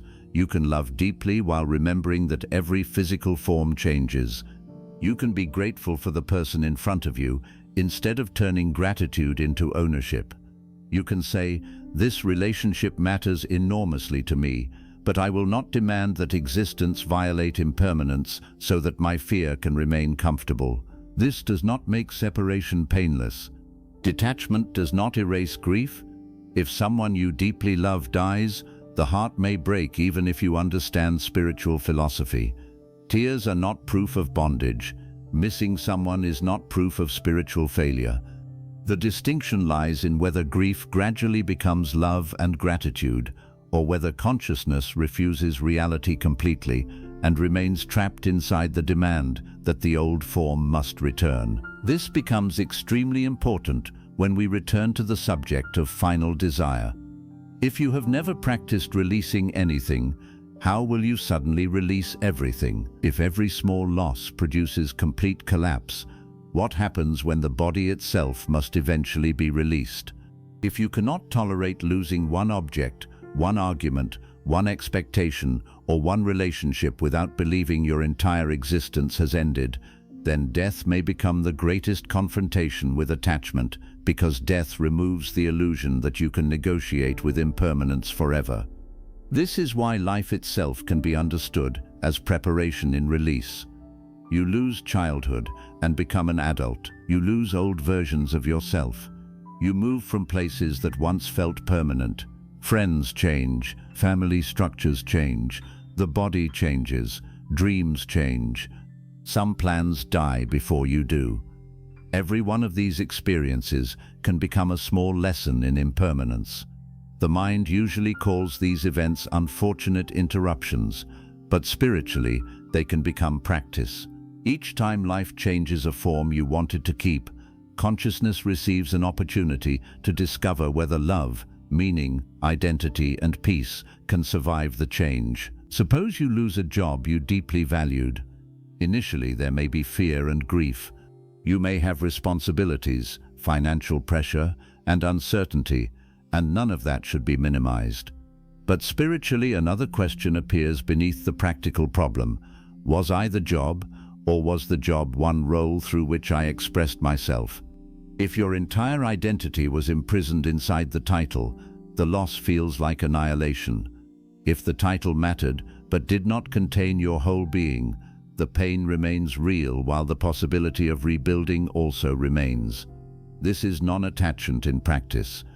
It does not say, "I do not care that I lost the job." It says, "I care deeply, but I refuse to believe that one changing role defines the entire truth of who I am." Suppose someone you love chooses another path. Attachment screams, "They cannot leave because my peace belongs to them." Non-attachment does not say, "I never cared." It says, "I love them. I may grieve. I may wish the story had ended differently, but I will not destroy my dignity attempting to imprison someone whose journey I cannot own." Suppose a dream you have carried for 20 years fails. Attachment says, "My life is meaningless because this exact form did not happen." Wisdom asks, "What deeper value was I trying to express through this dream, and is there another form through which that value can still live?" Perhaps the dream was a particular career, but the deeper desire was to create. The career may close while creativity remains possible.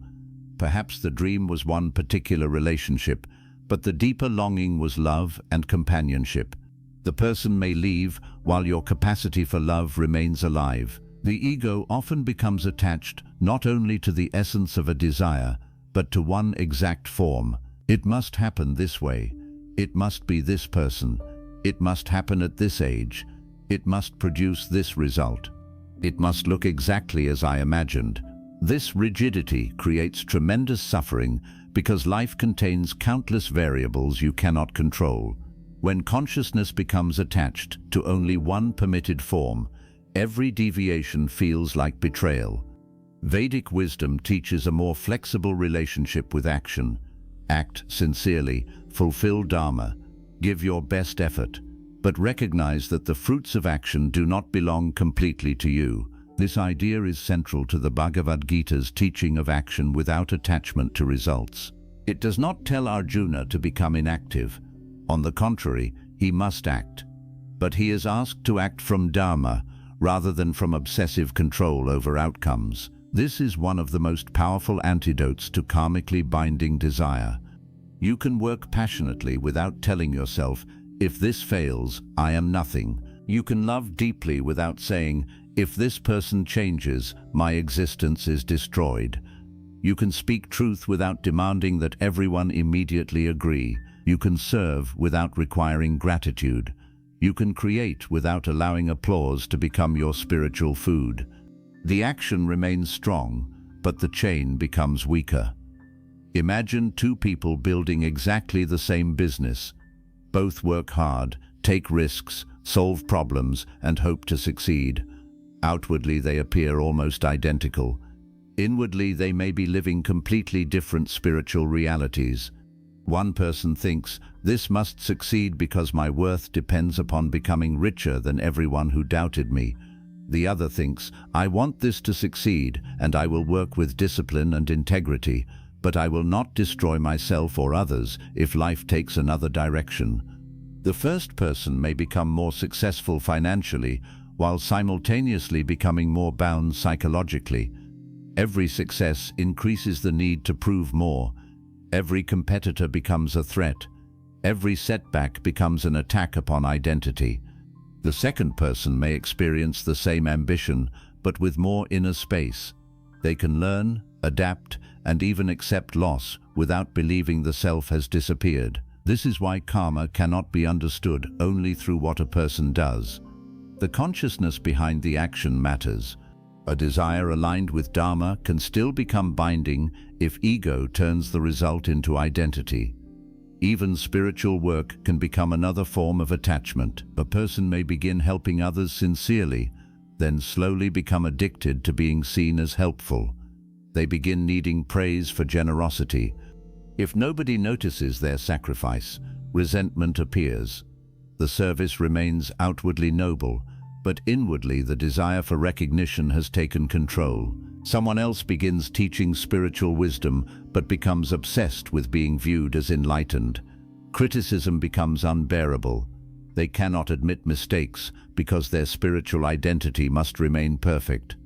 The ego has simply exchanged one costume for another.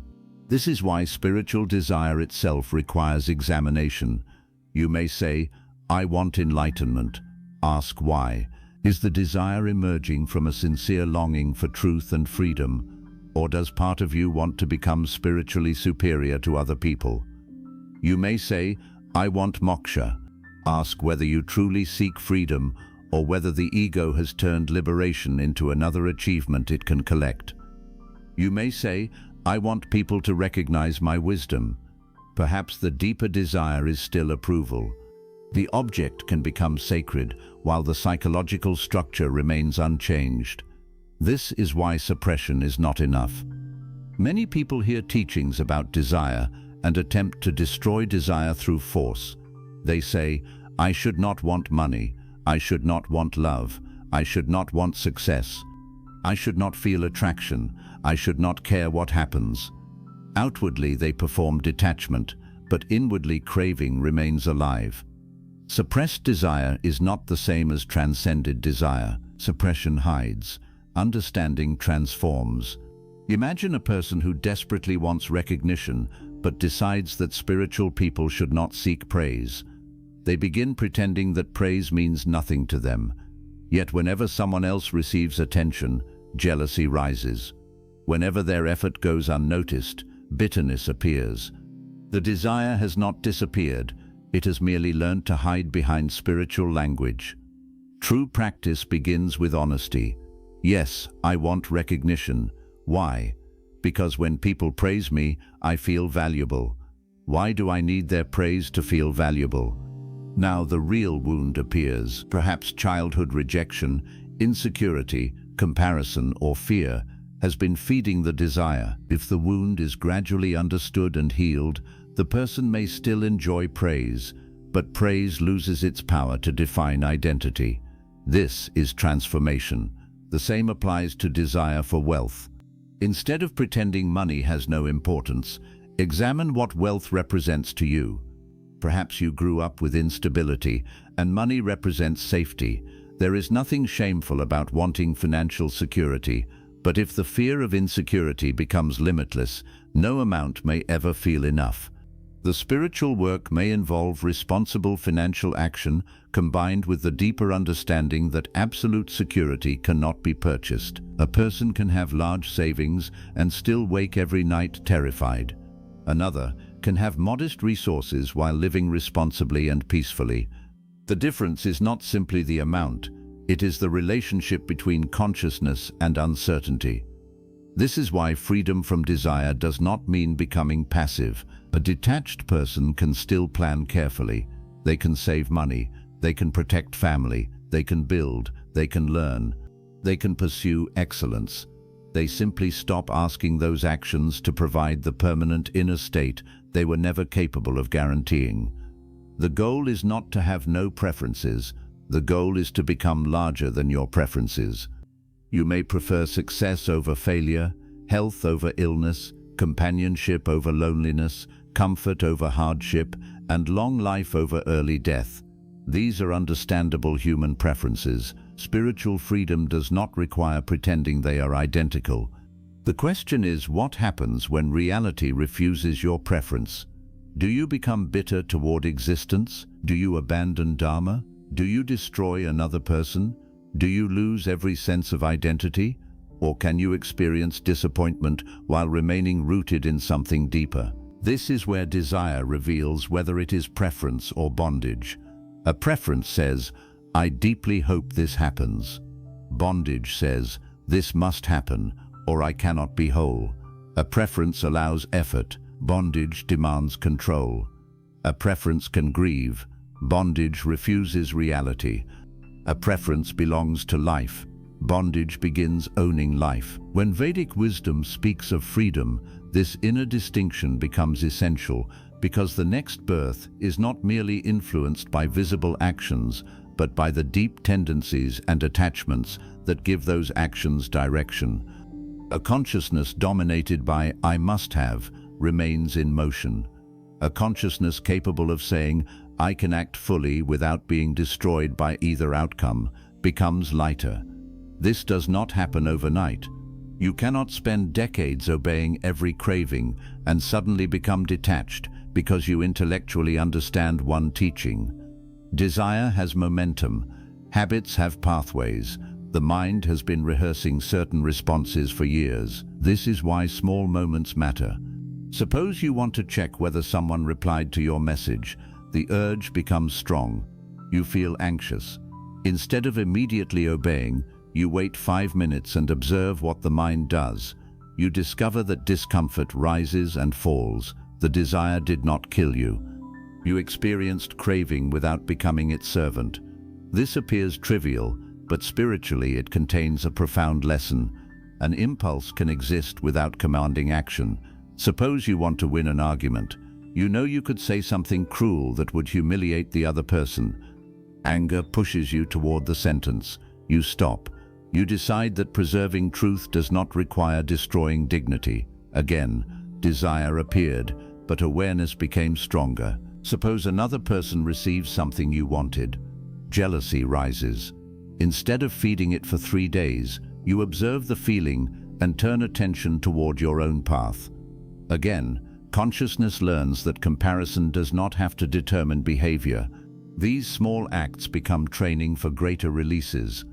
A person who learns to release small compulsions builds the inner muscles required to face larger ones. This is similar to physical training. You do not lift the heaviest weight on the first day. Strength develops through repetition.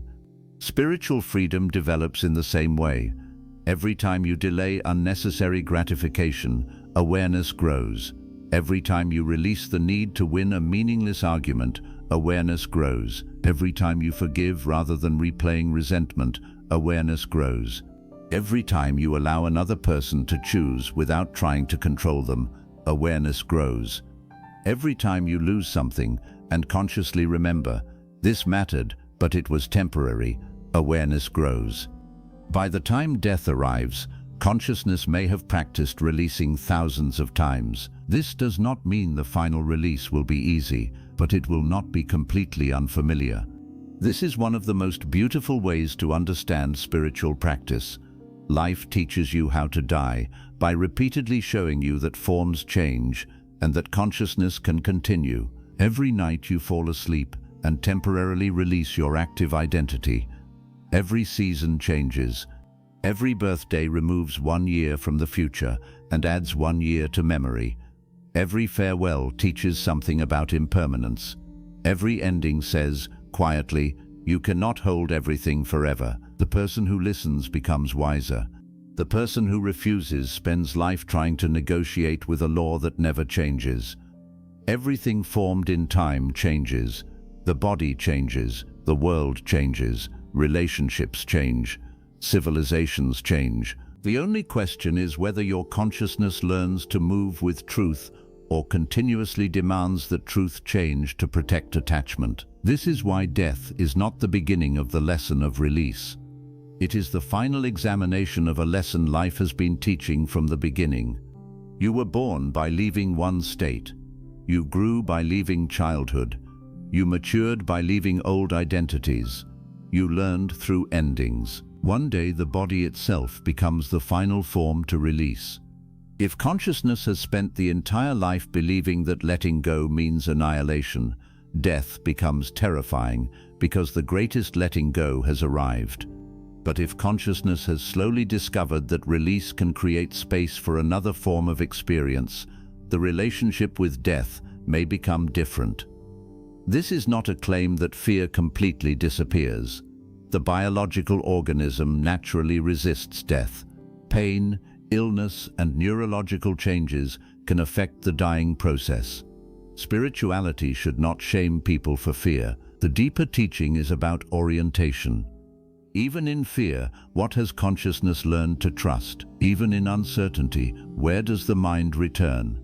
Even when the body cannot control what is happening, is there any familiarity with surrender? This is why devotion can become such a powerful path. Bhakti gradually transforms desire itself. Instead of simply trying to eliminate longing, devotion turns longing toward the divine.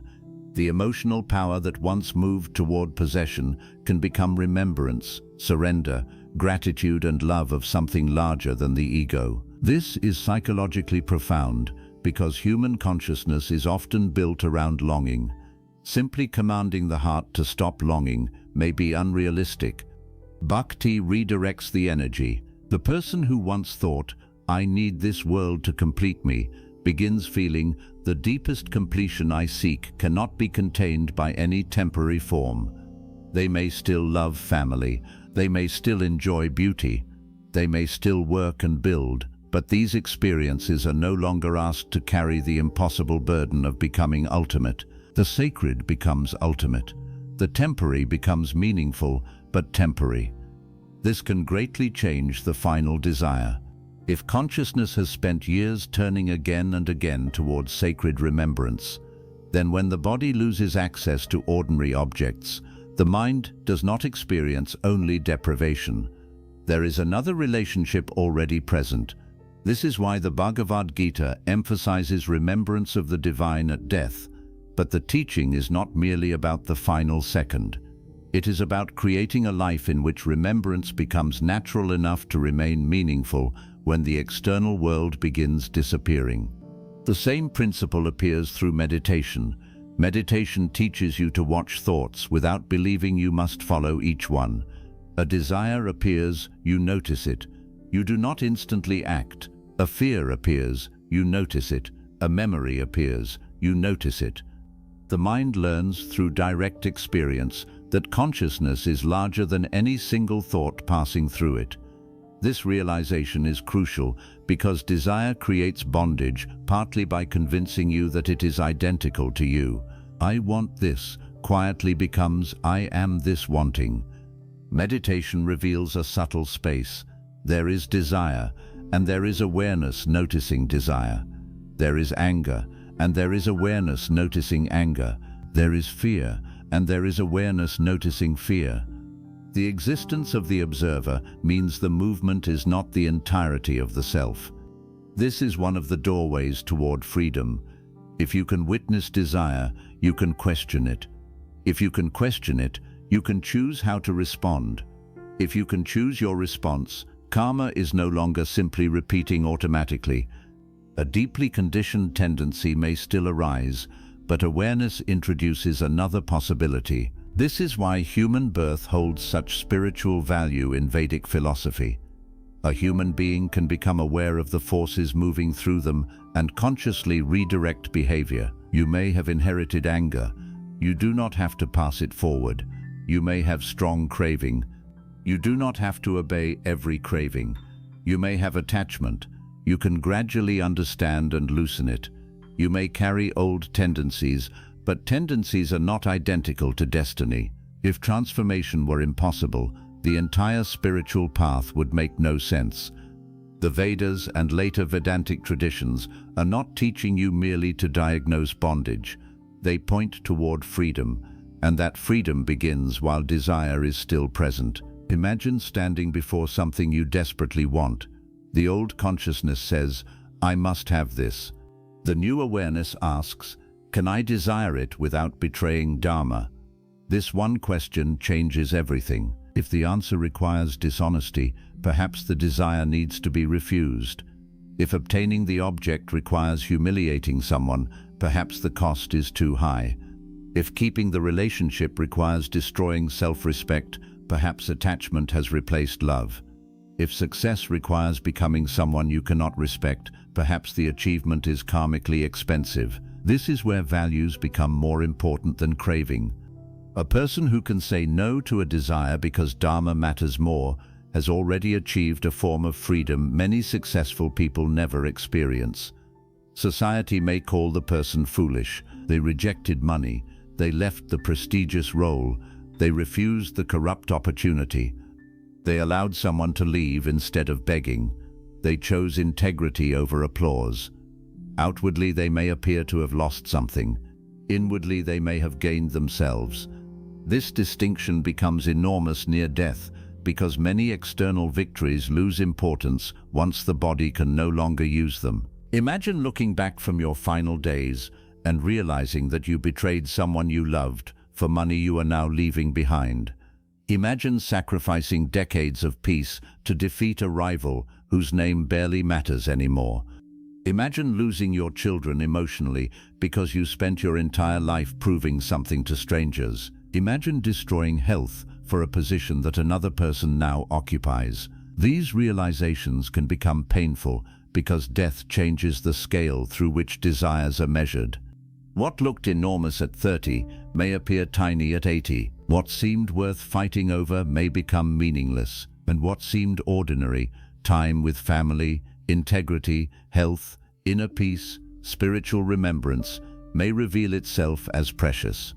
Why wait until the final days to adopt the perspective death will eventually force upon you? This is one of the gifts of spiritual reflection. You can borrow the clarity of impermanence while you still have time to act. Ask yourself, will this matter when I am leaving?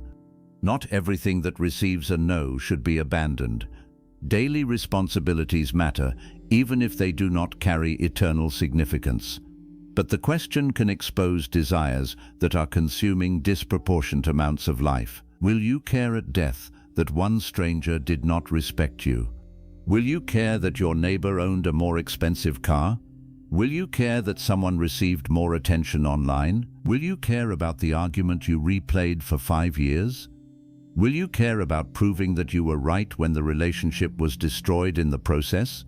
The mind often spends priceless life energy on desires that become worthless when viewed from the edge of mortality. This is why freedom from desire creates not less life, but more life. When you stop serving every unnecessary craving, time returns, attention returns, energy returns. You can invest yourself in Dharma, relationships, learning, service, creativity, and spiritual growth. A person controlled by desire rarely lives in the present because desire always points elsewhere. Soon, after this, once I have that, the present becomes merely a hallway leading toward a future object. Years pass this way. The person reaches old age and realizes they spent most of life preparing to begin living. Non-attachment breaks this pattern. You can still work toward the future, but you stop postponing your entire capacity for peace. You say, I will pursue this goal, but I refuse to make today worthless until I reach it. This is powerful. You can build wealth while appreciating the meal already before you. You can seek a relationship while respecting the life you have now. You can pursue a dream while remaining grateful for the current chapter. You can want change without hating the present. Then desire becomes direction rather than imprisonment. This is what mature desire can look like. It moves you without owning you. It gives energy without defining worth. It can be released if Dharma reveals another path. The Vedic path does not require every human aspiration to disappear. Dharma itself may contain strong intention. A teacher may deeply desire to educate. A parent may deeply desire to protect a child. A healer may deeply desire to reduce suffering. A seeker may deeply desire truth.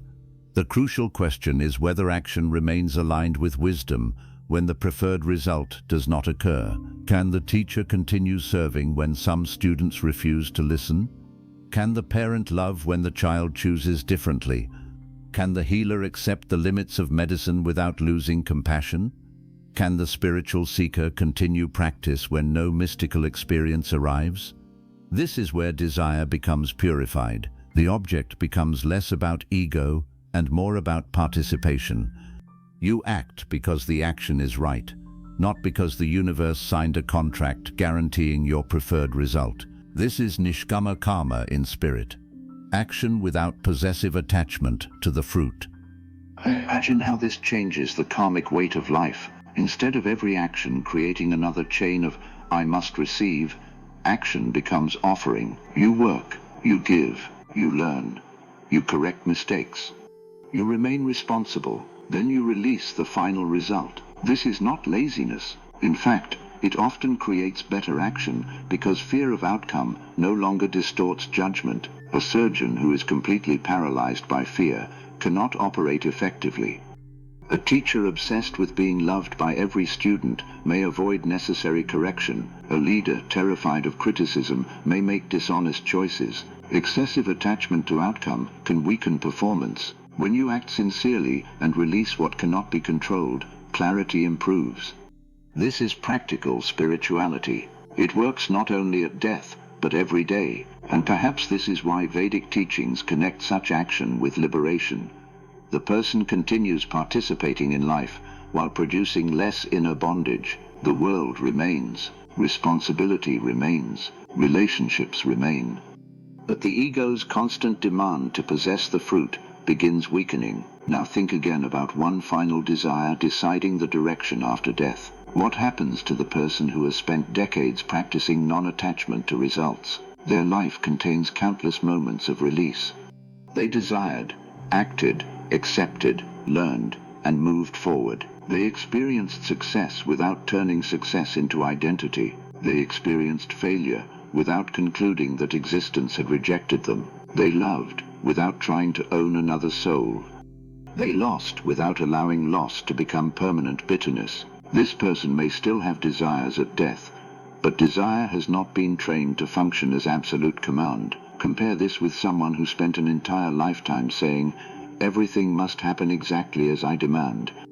Every frustration produced rage. Every rejection became humiliation. Every loss became injustice. Every person was expected to satisfy the ego's plan. Now death arrives as the one event that refuses negotiation completely. The body says, "You cannot control this." For a consciousness addicted to control, this may be terrifying. This is why surrender should not be practiced only when life gives you no alternative. Practice surrender while you still have choices. Surrender does not mean refusing action. It means recognizing where action ends and reality begins. You can do everything possible to repair a relationship, but you cannot force the other person to love. You can take care of your health, but you cannot guarantee immortality. You can prepare children for life, but you cannot control every choice they make. You can work intelligently, but you cannot control every economic condition. You can speak truth, but you cannot control whether everyone understands. Wisdom acts fully within responsibility and releases what exists beyond responsibility. Attachment tries to control both. This creates enormous suffering because the second category is infinite. You can spend your entire life fighting things you were never given power to command. Other people's opinions, the past, time, aging, death, the independent karma of everyone you love, the changing world. The person who learns to identify the boundary between responsibility and control becomes lighter. They ask, what belongs to me? My intention, my action, my honesty, my effort, my response. Then they ask, what does not completely belong to me? The result, other people's choices, the future, impermanence. This distinction can transform an entire life. It also transforms desire. Instead of saying, I must control the outcome, you say, I will become responsible for my contribution. Then even an unfulfilled desire can become spiritually complete because you fulfilled the part that was truly yours. Perhaps you deeply wanted reconciliation with someone. You apologized sincerely, corrected your behavior, and offered a truthful conversation. The other person refused. Attachment says, I cannot be free until they return. Wisdom says, I fulfilled my responsibility. Their choice belongs to them. Now the outer desire remains unfulfilled, but the inner karmic movement may be very different. Perhaps you wanted to build something meaningful. You worked honestly, learned, served, and gave your best effort, but circumstances prevented the project from succeeding. Attachment says, my life was wasted. Wisdom says, the result failed, but the discipline, character, and contribution were real. The object remained incomplete. The lesson may still be complete. This is an extremely important distinction when discussing rebirth, because not every unfinished external goal equals unfinished karma. You will die with unfinished projects. Everyone does. There will be books you did not read, places you did not visit, people you did not meet, ideas you did not develop, and conversations you did not finish. Human possibility is larger than one lifespan. If every unfinished activity automatically required another birth, no one could ever become free because infinity cannot be completed through finite time. What matters more deeply is attachment. Can consciousness release the incomplete form? Can it say, this mattered, but my being does not depend upon finishing every possibility? This is one of the deepest forms of peace. You stop trying to complete infinity. You become complete enough to leave some things incomplete. That is very different from laziness. You still fulfill duties. You still repair what can be repaired. You still avoid creating unnecessary regrets. But you no longer believe spiritual freedom depends upon checking every desire off an endless list. This matters because many people unknowingly turn bucket lists into another form of fear. I must experience everything before I die. But everything is impossible. There will always be another mountain, another country, another relationship, another achievement, another pleasure, another possibility. If peace depends upon exhausting possibility, peace will never arrive.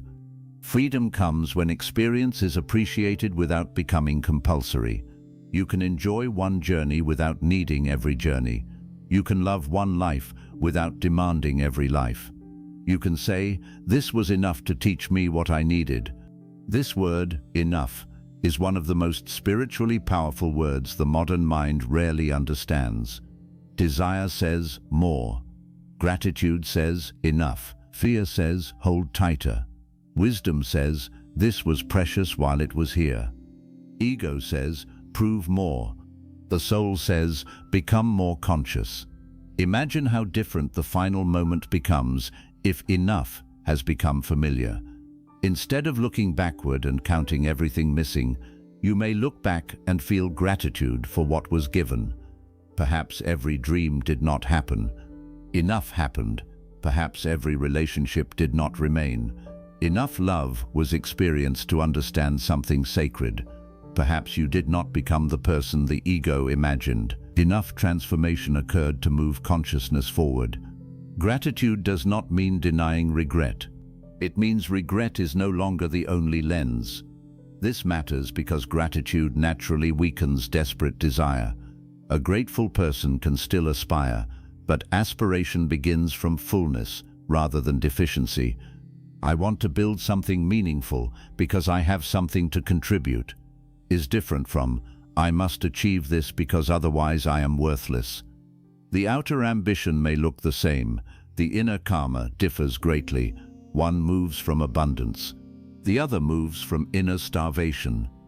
This is why spiritual practice often includes gratitude, not as shallow positive thinking, but as a way of training consciousness to recognize what is already present. The mind conditioned by craving notices absence first. The grateful mind can notice presence without becoming blind to improvement. It sees what is missing and what is given. This balance protects against endless dissatisfaction, and endless dissatisfaction is one of the fuels of rebirth in Vedic thought because it keeps consciousness oriented toward another experience that promises completion. Imagine desire as fire. You feed it one object. For a moment the flame changes, then it asks for another. You feed it again. It grows. At some point, you realize the fire does not become satisfied by fuel. Fuel is what allows it to continue burning. This does not mean every enjoyment feeds destructive craving. Awareness changes the relationship. The problem is unconscious feeding. You believe the next object will end the fire when the structure of craving itself keeps producing heat. Spiritual wisdom asks you to understand the fire. What happens if you stop feeding one unnecessary desire? At first, discomfort appears. The mind becomes restless. It says, something is wrong. But if you remain present, the craving rises and falls. Then you discover something revolutionary. You can experience desire without obeying desire. This is direct knowledge. No scripture can replace experiencing this yourself. You want to react. You do not react. You want to purchase something unnecessary. You wait. You want to check for approval. You remain silent. You want to chase someone who repeatedly rejects you. You choose dignity. You want revenge. You choose not to carry another person's darkness deeper into yourself. Every one of these moments proves that desire is powerful, but not absolute. This is spiritual sovereignty. The mind can speak without becoming king. The senses can request without commanding. Emotion can arise without determining dharma. The more often this happens, the more consciousness experiences freedom directly, rather than merely believing in it intellectually. Now imagine bringing this training toward the final stage of life. The body is saying goodbye to what it once enjoyed. Perhaps taste weakens. Movement becomes difficult. Social roles shrink. People begin helping you with things you once did independently. These changes can feel humiliating if identity has been built around control, but they can also become the final practice of surrender. The person who has practiced non-attachment can say, another layer is being released. The role changes. The essence does not disappear. The body becomes weaker. Awareness can still remain sacred. The world becomes smaller. Inner life can become deeper. This is why some elders become extraordinarily peaceful, while others become increasingly bitter. Circumstances alone do not explain the difference. The relationship with change matters. One person interprets every loss as theft. Another interprets some losses as invitations to release. Again, this does not romanticize aging or suffering. Pain deserves care. Loneliness deserves compassion. But consciousness still has a relationship with what is happening. That relationship is shaped by decades of practice. This is why you should not wait until old age to become detached. If you spend 60 years building identity around possession, approval, control, and performance, those habits may not quietly disappear at 70. Begin now. Practice while strength remains. Give something you love without needing praise. Allow someone else to win. Apologize even when pride resists. Accept that another person may misunderstand you. Take one day away from unnecessary stimulation and see what the mind reveals. Sit in silence without immediately filling every empty moment. These practices expose where desire has become dependency. Many people are afraid of silence because silence removes distraction and reveals what they have been running from. The moment the phone is put away, anxiety appears. The moment conversation stops, loneliness appears. The moment work pauses, questions appear. Who am I without being busy? What do I actually want? Why am I so afraid of being alone? Desire often functions as escape. You do not merely want the object, you want relief from meeting yourself. This is another reason fulfillment cannot create lasting freedom. The object temporarily distracts from the inner condition, but once excitement fades, the underlying discomfort returns. Then another desire becomes necessary. This cycle can continue for decades. Spiritual practice interrupts the escape. Sit with yourself. Observe what appears. Do not immediately run. Perhaps sadness rises, perhaps fear, perhaps regret, perhaps emptiness. These feelings may need support, healing, conversation, or professional care depending on their nature. Spirituality should not be used to avoid appropriate help. But at the level of contemplative practice, learning to remain present with ordinary discomfort teaches the mind that it does not need another object every time an uncomfortable feeling appears. This is profound freedom. You become capable of being with yourself. Then relationships become more genuine because you no longer approach people only as escape from loneliness. Work becomes more meaningful because it is not merely escape from inner emptiness. Entertainment becomes enjoyment rather than anesthesia. Spirituality becomes encounter rather than avoidance. This changes desire at its root. You stop asking the world to constantly rescue you from yourself. Perhaps this is what the soul has been seeking through countless experiences. Not a perfect outer arrangement, but recognition of a completeness that cannot be produced by accumulation. Vedantic thought points even deeper toward the nature of the self as something fundamentally beyond the changing objects of experience. From that perspective, the endless pursuit of completion through external objects is based upon misidentification. Consciousness believes itself incomplete because it identifies only with limited roles: the body, the mind, status, relationships, and possession. If the deeper self is not reducible to these changing forms, then no changing object can permanently add to or subtract from its essential reality. This is a radical claim. It means spiritual freedom is not created by acquiring enough. It is discovered by seeing through the belief that acquisition was required for essential completeness. This does not eliminate practical needs. A hungry body needs food. A person needs safety. Human beings need connection. Responsibilities remain real. Vedic wisdom is not asking you to pretend material conditions have no effect.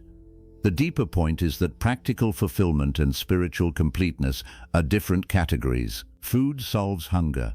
It does not solve identity. Money solves many practical problems. It cannot answer the question of who you are. Companionship can reduce loneliness. It cannot perform your spiritual awakening on your behalf. Knowledge can solve ignorance about many subjects. It does not automatically create self-realization. When you ask an object to solve a problem outside its capacity, frustration is inevitable. The mind says, more money will remove my fear of death. Money cannot do that. More attention will make me permanently valuable. Attention cannot do that. One person will guarantee I never feel lonely again. No human being can guarantee that. Success will prove my life mattered. Success can express meaning, but meaning cannot be reduced to success. Once each object is allowed to serve its proper role rather than becoming an imagined source of ultimate completion, desire becomes healthier. You can enjoy what the world gives without worshipping it. This is one of the most beautiful forms of detachment because it actually allows deeper appreciation. When you do not expect someone to complete your entire being, you can love them for who they are rather than for the impossible job you assigned them. When money does not define your worth, you can use it intelligently rather than fearfully. When work is not your total identity, you can perform it with greater clarity and still know who you are when the work ends. When possessions are understood as temporary, gratitude replaces entitlement. The world becomes gift rather than guarantee. And gifts can be received with open hands. A closed fist tries to possess. An open hand can receive and release. This image captures the spirit of non-attachment. The person with an open hand is not empty because they refused life. They can receive fully, but when the time comes, they can also let go without destroying the hand itself. Perhaps this is exactly what must happen at death. Everything the body held eventually leaves the hand. The question is whether consciousness has learned to remain open. One final desire can influence the next birth because the closed fist still insists, mine. Non-attachment slowly teaches another word, thank you. Thank you for the relationship.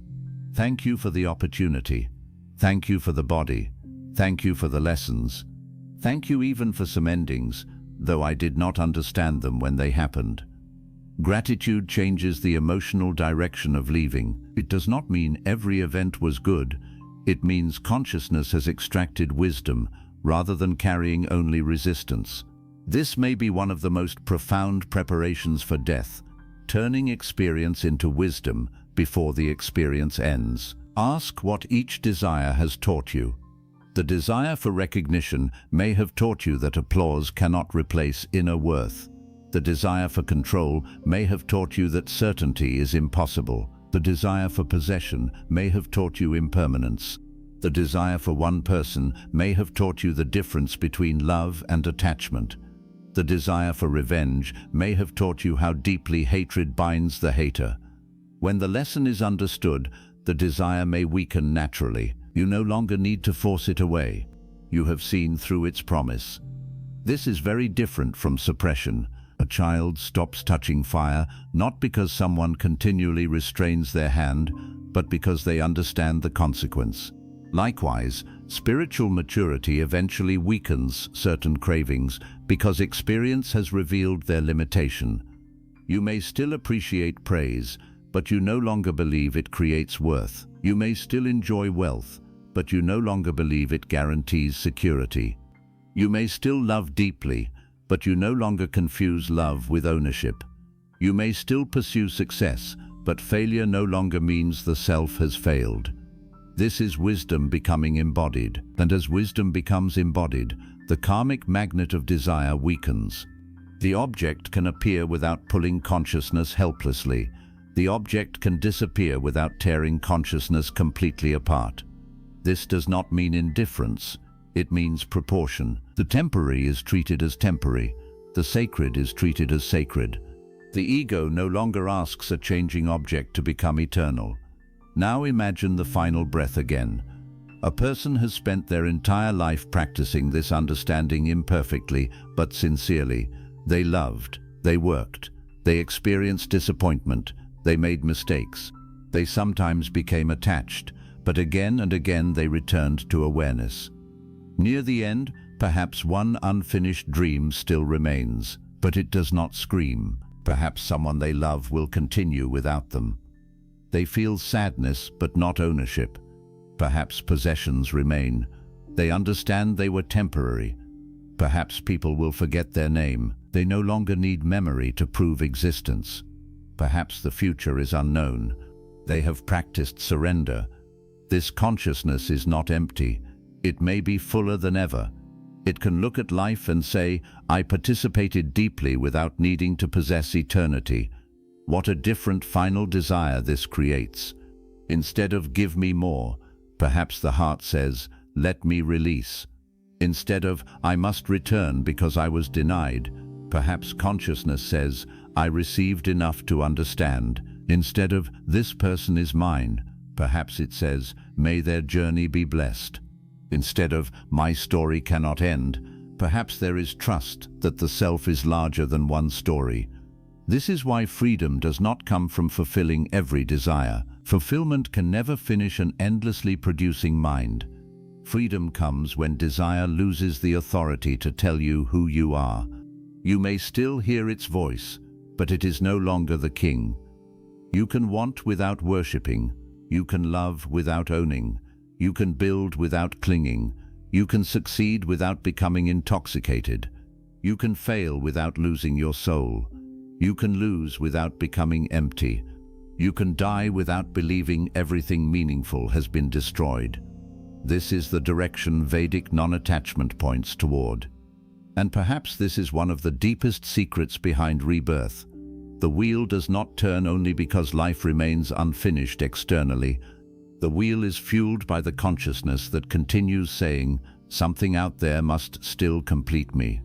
As long as that conviction remains unquestioned, another experience becomes attractive, another body, another relationship, another achievement, another opportunity to finally receive the thing that consciousness believes will produce wholeness. But if wisdom gradually reveals that no temporary object can provide permanent completion, the fuel begins to weaken. This is why moksha is not the perfect satisfaction of every desire. It is freedom from compulsive dependence upon desire itself. The seeker eventually stops asking, what must I receive next? A deeper question appears. Who is the one who has spent lifetime after lifetime believing it is incomplete? That question moves beyond the object and toward the self. Perhaps the answer cannot be completed through words alone. It must be realized. But every moment of non-attachment brings consciousness closer. Every time you choose Dharma over craving, every time you release the result after giving your best, every time you love without possession, every time you forgive without allowing hatred to define you, every time you accept that a temporary form has completed its season, every time you remember that your worth existed before applause and remains after criticism. These are not small acts, they are rehearsals for liberation. So examine the strongest desire in your life right now and ask something more important than whether it will be fulfilled. Ask what will happen to you if it is not. Will you still be capable of truth? Will you still recognize your worth? Will you still live? Will you still love? Will you still serve? Will you still remember what is sacred? If one missing object can destroy every connection you have with meaning, then perhaps the object has become more than a desire. It has become your master. And anything capable of mastering consciousness while you are alive may become difficult to release when death arrives. This is why freedom must begin before the final breath. Practice saying, I deeply want this, but I am larger than this wanting. Practice saying, I love you, but I do not own you. Practice saying, I will give everything I can to this work, but my soul is not equal to its success. Practice saying, I am disappointed, but disappointment will not become my identity. Practice saying, this chapter ended, and I will honor what it taught me without demanding that it reopen. Little by little, the chains become lighter. The world does not disappear. You do not stop caring. You simply stop allowing temporary things to decide the permanent direction of consciousness. And perhaps when the final moment finally arrives, your deepest desire will no longer be the desperate cry of craving, asking for another chance to possess what was lost. Perhaps it will become something much quieter and far more powerful. Not give me more, not take me back, not I cannot release, but a consciousness that has spent an entire life learning the sacred art of letting go, finally able to say, I have loved what was given, I have learned from what was taken, I have acted where action was mine, and now I am ready to release what was never mine to keep forever. Lesson 7. Your next birth may be shaped long before your final breath. The final truth is this: your next birth may not begin at the moment your present body dies. Its direction may be forming quietly right now, through the desires you repeatedly strengthen, the attachments you refuse to examine, the fears you allow to dominate, the habits you practice, and the state of consciousness you return to again and again. Death may be the doorway, but the momentum that carries consciousness toward that doorway is built throughout life. This is why waiting until old age to become spiritual can be one of the greatest mistakes a person makes. Many people live as though they can spend decades feeding anger, greed, jealousy, pride, comparison, possession, and distraction, then suddenly become peaceful when death approaches. They imagine that spiritual preparation belongs to the final chapter of life, as though consciousness can be completely rewritten in a few days after being trained in another direction for 50 or 60 years. Vedic wisdom suggests something much deeper. What becomes natural at the end is often what has been made familiar throughout the journey. Think carefully about how habits are formed. If you repeat the same reaction enough times, eventually the reaction becomes almost automatic. Someone insults you, and anger rises before reflection. Someone else succeeds, and comparison appears before gratitude. A relationship becomes uncertain, and fear begins controlling thought before you consciously choose anything. These reactions are not created only in that moment. They are strengthened by repetition. Each time you obey the same pattern without awareness, the pathway becomes easier to follow again. The same is true spiritually. Each time you respond to suffering with awareness instead of blind reaction, another pathway begins forming. Each time you refuse to feed resentment, forgiveness becomes more familiar. Each time you remember impermanence during success, attachment becomes weaker. Each time you return the mind toward what is sacred, sacred remembrance becomes less foreign. The inner direction is slowly being prepared. This is why your next birth may be shaped long before the final breath, because the final breath does not arrive in isolation.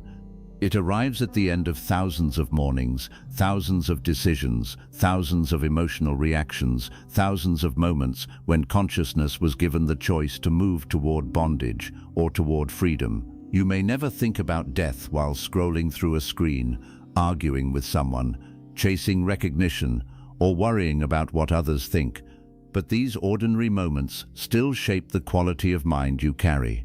What you repeatedly give attention to becomes psychologically significant. What becomes psychologically significant can become emotionally charged. What becomes emotionally charged can become desire. What becomes desire can become attachment. And attachment can become one of the strongest forces pulling consciousness toward further experience. This is why the spiritual question is not only, what will happen after death? The more urgent question is, what am I becoming before death? If you spend your life becoming more possessive, more fearful, more resentful, more dependent upon praise, and more terrified of change, then death may reveal the full weight of those patterns. If you spend your life gradually becoming more truthful, more detached, more compassionate, more aware, and more familiar with surrender, then the inner landscape at death may be completely different. The body may face the same law of impermanence. The consciousness facing it may not be the same. Imagine two people reaching the final stage of life.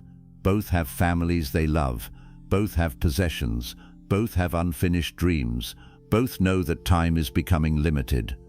Outwardly, their circumstances may look similar, but inwardly they may be living in opposite worlds. The first person has spent a lifetime demanding control. Every loss felt like betrayal. Every disagreement became personal. Every possession became identity. Every relationship carried fear of abandonment.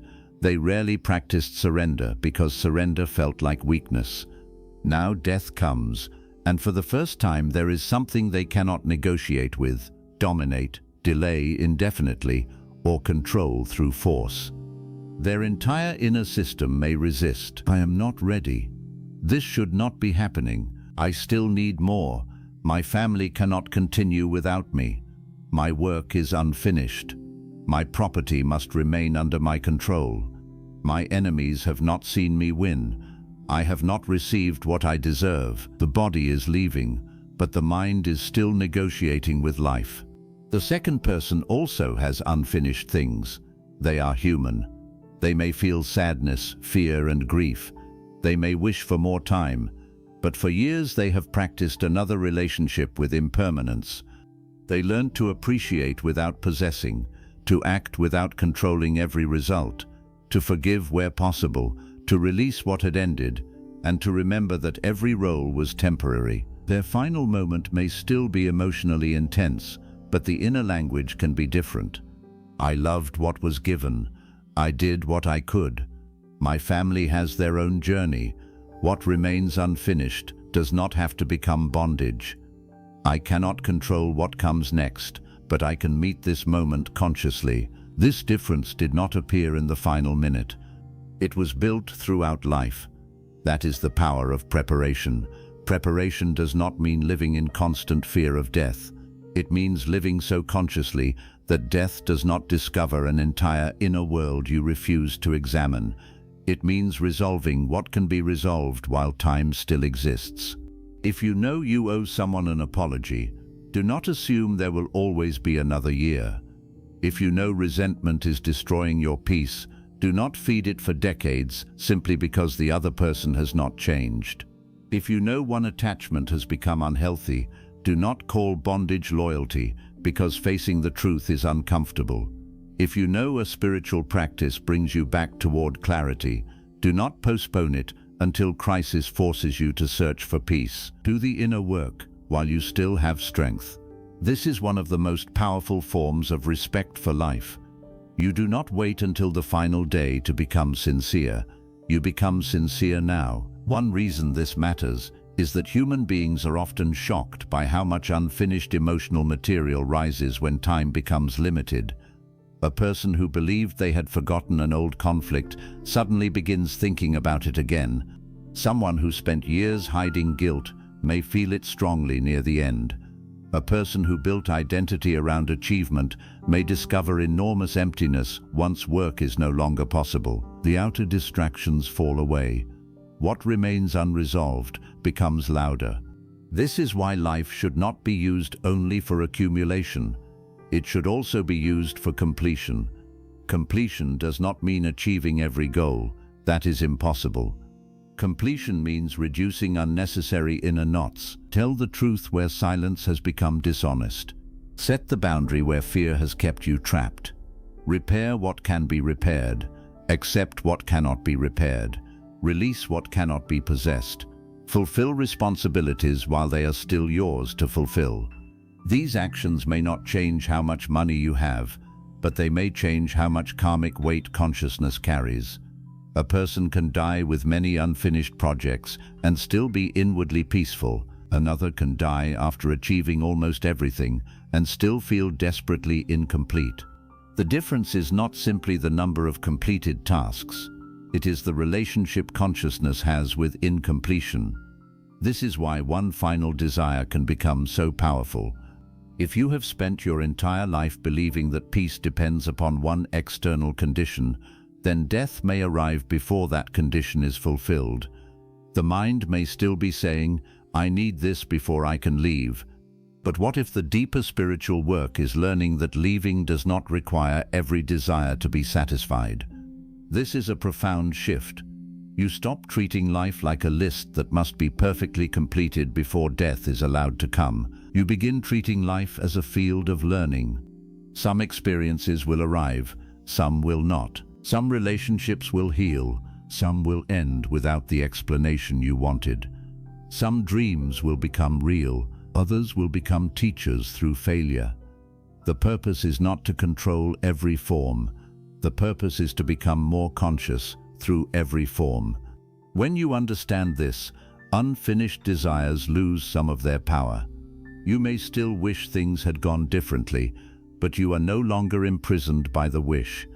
You can say, I wanted this deeply, but life took another direction. I have learned from what happened, and I will not demand another lifetime simply because one story did not follow my preferred ending. This is spiritual maturity. The ego wants every chapter tied into a perfect conclusion. The soul may need only the lesson. Imagine someone who spent years wanting the approval of a parent. They worked harder, achieved more, behaved according to expectations, and waited for one sentence, I am proud of you. The parent dies without ever saying it. The desire remains unfinished. Now what? The person can spend the rest of life still begging inwardly for approval from someone who can no longer give it. Every achievement becomes an attempt to finish an old story. Every failure reopens the wound. The physical relationship has ended, but the karmic movement continues. Or the person can eventually recognize, I wanted their approval because I believed it would prove my worth. The deeper lesson is to discover that my worth does not depend upon receiving the sentence I never received. The outer desire remains unfulfilled. The inner lesson becomes complete. This is the kind of transformation that changes karmic direction. Perhaps another birth is not required to replay every unfinished story once consciousness has understood the truth beneath it. This is why self-inquiry is so important. Do not merely ask what you want. Ask what you think getting it would prove. Do not merely ask what you lost. Ask why the loss continues defining you. Do not merely ask whom you cannot forgive. Ask what part of your identity remains tied to the wound. The deeper answer reveals what may need to be transformed before death turns the question into a final attachment. There is also another reason your next birth may be shaped long before your final breath. Repeated ethical action changes consciousness.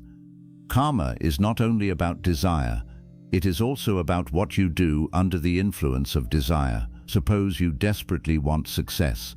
Wanting success is not automatically harmful. But what do you become while pursuing it? Do you lie? Do you exploit? Do you betray someone? Do you become cruel? Do you abandon every principle? Then the desire creates actions, the actions create consequences, and the consequences create further karmic movement. One desire has now created an entire web. The same is true with jealousy. Jealousy appears. You could observe it and let it teach you where insecurity remains, but instead you decide to damage the person you envy. You gossip, manipulate, sabotage, or humiliate. Now the problem is no longer only an inner feeling. It has become karma through action. This is why mastery of desire matters while you are alive. If you can see the impulse before it becomes harmful action, you interrupt an entire chain. One moment of awareness can prevent years of consequences. This is where freedom becomes practical. You cannot always control which thoughts arise. You can influence which ones you feed. You cannot always control desire appearing. You can control whether desire becomes permission to betray Dharma. You cannot always control anger arising. You can choose whether anger becomes cruelty. You cannot control that someone rejected you. You can choose whether rejection turns you into someone who harms others. This choice matters. Every conscious response becomes part of what you are building. A person who repeatedly chooses truth strengthens truthfulness. A person who repeatedly chooses deception strengthens deception. A person who repeatedly responds to insult with revenge deepens the instinct for revenge. A person who repeatedly pauses and responds with discernment builds another tendency. Eventually, these tendencies become character. And character does not disappear simply because circumstances change. This is why Vedic spiritual disciplines are meant to transform the person, not merely decorate the person's life with sacred language. Meditation is meant to change your relationship with thought. Devotion is meant to change the direction of longing. Selfless service is meant to reduce obsessive self-centeredness. Truthfulness is meant to reduce inner fragmentation. Non-attachment is meant to weaken the chains created by possession. These practices slowly change the consciousness that will one day meet death. The practice itself is not magic. The transformation is the point. Suppose someone chants a sacred mantra every morning, but spends the rest of the day lying, manipulating, and hurting people.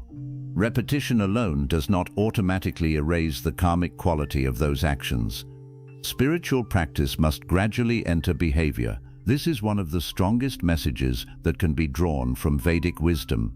The final moment cannot be separated from the way you lived.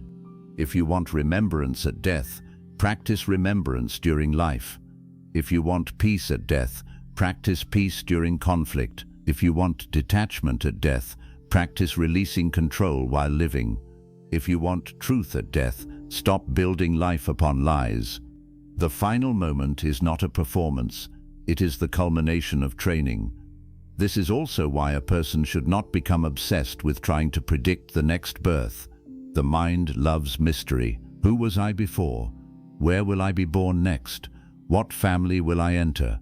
Will I remember this life? These questions can be fascinating, but the Vedic path repeatedly brings attention back to what can actually be transformed now. You may not know your next birth. You know your present action. You may not know what body comes next. You know what desire controls this body now. You may not know what karmic conditions await. You know which patterns you are strengthening today. This is where your power exists. Obsession with the next life can become another way of avoiding the present one. A person spends years asking where the soul will go, while continuing the same destructive habits that make the question spiritually urgent. The wiser approach is to ask, what kind of consciousness am I preparing to carry wherever the journey continues? That question is far more powerful. Suppose you knew with certainty that your strongest desire would influence your next birth. What would you change today? Would you still spend hours feeding resentment towards someone who no longer deserves your attention? Would you continue building identity around possessions you cannot carry? Would you continue sacrificing integrity for approval from people who will one day disappear from your life? Would you continue postponing spiritual practice? Would you continue calling control love? These questions expose how much life is lived under the illusion that there will always be more time to become conscious later. Later is dangerous. Later is where the mind places everything it does not want to face now. I will forgive later. I will slow down later. I will spend time with my family later. I will become spiritual later. I will repair my life later. But there may come a moment when later is no longer available. This is not meant to create fear. It is meant to create sincerity. When you understand that life is temporary, priorities become clearer. You stop wasting 5 years trying to prove something to someone who does not matter to your dharma. You stop keeping love trapped inside pride. You stop assuming you have endless time to become the person you know you should become. You start living with sacred urgency. Sacred urgency is different from anxiety. Anxiety says, everything is running out, panic. Sacred urgency says, time is precious, therefore live truthfully. One creates chaos, the other creates clarity. This is the mindset that can transform how you prepare for death, and therefore how you shape the consciousness moving beyond it. You begin resolving small things before they become large. You apologize sooner. You forgive more wisely. You become careful about what you repeatedly consume. You stop allowing every stranger's opinion to enter your mind. You pay attention to what your strongest emotional reactions reveal. You recognize that attention itself is karmically important because what you repeatedly attend to becomes more powerful within you. This is especially important in the modern world, where attention is constantly pulled toward anger, comparison, fear, desire, and public judgment. A person can spend years feeding mental impressions that do not belong to their real dharma. They absorb thousands of images and arguments, becoming emotionally shaped by a world they never consciously chose. Then they wonder why their mind cannot become peaceful. This is why protecting attention can become a spiritual discipline. What enters your mind repeatedly? What emotions are you rehearsing every day? What desires are being manufactured inside you by comparison? You may think those things are merely entertainment, but repeated exposure influences consciousness. A person who spends hours every day comparing wealth may strengthen greed. A person who repeatedly consumes outrage may strengthen anger. A person constantly watching idealized relationships may strengthen dissatisfaction with reality. The modern world can create desires faster than the individual can understand them. If desire helps shape karmic direction, then learning to guard attention becomes deeply important. You cannot become free while continuously allowing others to decide what you should want. Ask yourself how many desires in your life are actually yours. Did you want the expensive object before you saw everyone else displaying it? Did you believe you were unsuccessful before comparison entered? Did you want the particular lifestyle because it serves your dharma, or because society taught you that anything less means failure? Many desires are borrowed, and borrowed desires can still create real bondage. A person can sacrifice their entire life pursuing something they never consciously chose. Then death comes, and they discover they spent precious years fulfilling someone else's definition of success. This is why self-inquiry is not selfish. It prevents wasted karma. You need to know what genuinely matters. Not every desire should be followed. Not every ambition deserves decades. Not every relationship deserves your entire emotional energy. When your values become clearer, consciousness becomes less scattered. And scattered desire is another form of bondage. One part of you wants wealth, another wants peace. One part wants public recognition, another wants privacy. One part wants endless achievement, another wants spiritual depth. If you never consciously decide what matters most, life becomes a battlefield of competing desires. Then even success produces exhaustion. Vedic wisdom invites the person to organize life around dharma rather than impulse. Dharma becomes the compass. You may still have many desires, but they are examined according to a deeper question. Does this move me toward truth, responsibility, growth, and freedom? Or does it deepen ignorance, attachment, and harm? This question can change destiny. A desire may be strong, but still wrong for your path. A relationship may be emotionally intense, but still destructive. An opportunity may be profitable, but still violate integrity. The mature person learns that intensity is not the same as truth. This matters because final desire can become intense, precisely because it has been fed without discernment. The earlier you learn to distinguish intensity from dharma, the less likely you are to let one craving take over your entire life. Consider anger again.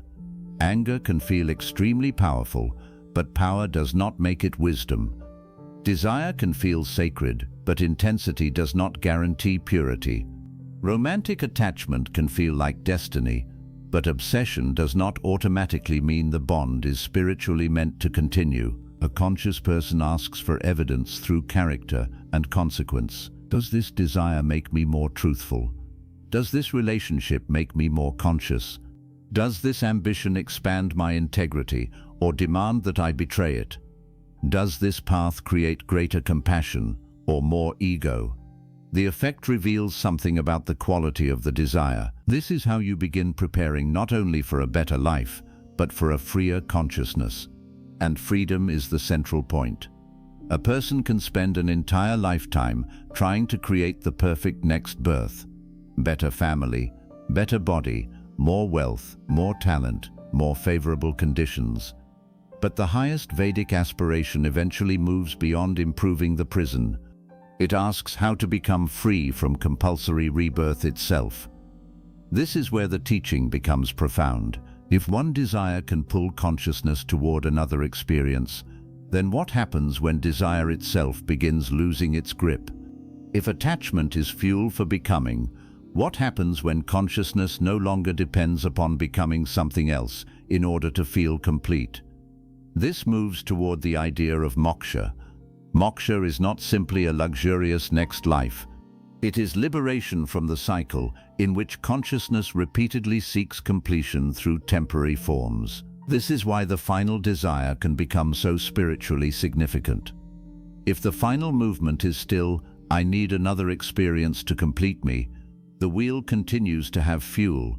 If consciousness is increasingly established in knowledge, surrender, and freedom from compulsive craving, the relationship with the wheel changes. This does not mean one ordinary person can casually declare themselves liberated because they had a peaceful afternoon. Deep attachment can hide beneath subtle forms. The path requires humility, but the direction matters. Are you becoming more dependent upon external things for identity, or less? Are your desires becoming more compulsive or more conscious? Are you increasingly controlled by fear of loss, or learning to accept impermanence? Are you accumulating more resentment or resolving it? The answer reveals the direction of your spiritual movement. This is why the next birth may be shaped long before death, because rebirth is not only about the final second, it is about the entire momentum of becoming. What have you been becoming? A person driven by fear? A person driven by possession? A person driven by devotion? A person increasingly rooted in awareness? The final desire may simply gather all these tendencies into one concentrated direction. Imagine a lifetime as thousands of small streams flowing toward one river. Each thought, action, desire, habit, relationship, and attachment adds water. Eventually the river reaches the sea. You cannot look only at the final drop. The whole river brought you there. This metaphor reveals why every ordinary day matters. Today may feel unimportant. Nothing dramatic happened, but you strengthened something. Perhaps patience, perhaps anger, perhaps gratitude, perhaps craving. Every day leaves an impression. The spiritual seeker begins respecting ordinary days, because ordinary days create the person who eventually faces extraordinary moments. This also means you should not become discouraged if you notice unhealthy desires now.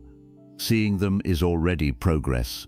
Unconscious desire is more dangerous than conscious desire. If you can say, "I notice how strongly I need approval," awareness has entered. If you can say, "I see that I am afraid of losing control," awareness has entered. If you can say, "I have turned this relationship into an identity," awareness has entered. The problem becomes workable once it is visible. You do not need to hate yourself for having desire. Hatred creates another knot. Observe honestly, understand patiently, transform consistently. Spiritual growth does not require sudden perfection. It requires sincere direction. Perhaps you have spent years feeding a pattern. Do not expect it to disappear after one meditation. But every time you respond differently, you weaken the old momentum. At first, the old desire still feels stronger. Then moments of freedom become longer. You notice the impulse before acting. You begin choosing differently. Eventually, the desire that once seemed like your entire identity becomes only one movement passing through the mind. This is liberation occurring in small form. You discover that you are not required to obey everything inside you. This discovery may be one of the greatest gifts of human consciousness. You can interrupt repetition. You can become the place where karma changes direction. Think about how powerful that is. A tendency may have existed for years, perhaps even, according to Vedic thought, across lifetimes. It appears again, But this time, awareness is present. The old response says, chase. You pause. The old response says, control. You release. The old response says, take revenge. You refuse. The old response says, without this person you are nothing. You remember your dignity. One different response may seem small, but the pattern has just encountered something new. Consciousness. This is how karma becomes dharma. You are no longer simply repeating the inherited movement. You are transforming it through awareness. Perhaps this is why your present lifetime matters so much. Maybe this is the life in which one old desire can finally be understood. Maybe this is the life in which one attachment stops controlling you. Maybe this is the life in which one karmic pattern no longer needs another body to continue. No one can know that with certainty from outside, but the possibility changes how seriously you take your inner work. This is not just about feeling peaceful today. It may be about changing the direction of consciousness itself. And this brings us to the most powerful question of Lesson 7. If your life ended tonight, what desire would still be shouting inside you? Do not answer publicly. Do not choose the answer that sounds spiritual. Be honest. Would it be money? Would it be one person? Would it be revenge? Would it be recognition? Would it be fear for your children? Would it be regret? Would it be the desperate wish for more time? Would it be devotion? Would it be gratitude? The answer may reveal what requires attention now. Not because you should become afraid that death is coming tonight, but because death exposes priorities. If one desire immediately appears as something you absolutely cannot release, then perhaps the spiritual work is already visible. Understand it before it becomes stronger. Do not suppress it. Trace it. What is beneath it? What does it promise? What fear protects it? What identity depends upon it? If you understand the root, transformation becomes possible. Perhaps you want money because you fear helplessness. Perhaps you want one person because you fear abandonment. Perhaps you want recognition because you fear insignificance. Perhaps you want control because uncertainty terrifies you. Once the root becomes visible, you can address the real wound rather than endlessly feeding the surface desire. This is far more powerful than simply telling yourself, stop wanting. The heart cannot be bullied into freedom. It must understand. A desire loses power when its illusion becomes visible. The person who truly sees that public approval cannot create permanent worth, no longer needs to force themselves not to crave praise. The craving simply becomes less convincing. The person who truly sees that possession cannot prevent loss holds more lightly. The person who truly understands that another soul cannot complete the self loves more freely. Understanding weakens the chain. This is why wisdom is so central in the Vedic path. You do not merely restrain desire. You see through ignorance. Then behavior begins changing naturally. Perhaps this is how a final desire becomes transformed long before death. The desire for possession becomes gratitude. The desire for control becomes trust. The desire for revenge becomes release. The desire for recognition becomes service. The desire for endless experience becomes longing for truth. The same energy that once pulled consciousness outward begins turning inward. This is profound because desire itself contains tremendous power. The problem is not always the existence of energy. The problem is where the energy is directed. A river can destroy or nourish depending upon the channel. Desire can bind, but purified longing can also become a path. Bhakti traditions understand this deeply. The heart's capacity for intense longing is not destroyed. It is turned toward the divine. Instead of saying, I need the world to complete me, the seeker begins saying, I seek that which does not disappear when the world changes. This shift can transform the final desire itself. Perhaps the strongest longing at death no longer concerns possession. Perhaps it becomes remembrance, surrender, truth, union with what is eternal. This is why devotion can be such a powerful preparation for death. It gives the emotional nature of the human being a direction larger than temporary objects. But devotion must become lived, not only words spoken in fear. If you remember the divine only when suffering arrives, sacred remembrance remains associated with emergency. If you remember during joy, ordinary work, gratitude, relationship and success, devotion becomes part of life itself. Then the final moment is not the first time you turn there. It is another return to a place consciousness already knows. This is beautiful. Imagine spending your life returning again and again to one sacred center. Not perfectly. You become distracted. You become attached. You make mistakes. But each time you notice, you return. After thousands of returns, the path becomes familiar. Then one day, the body reaches the final threshold.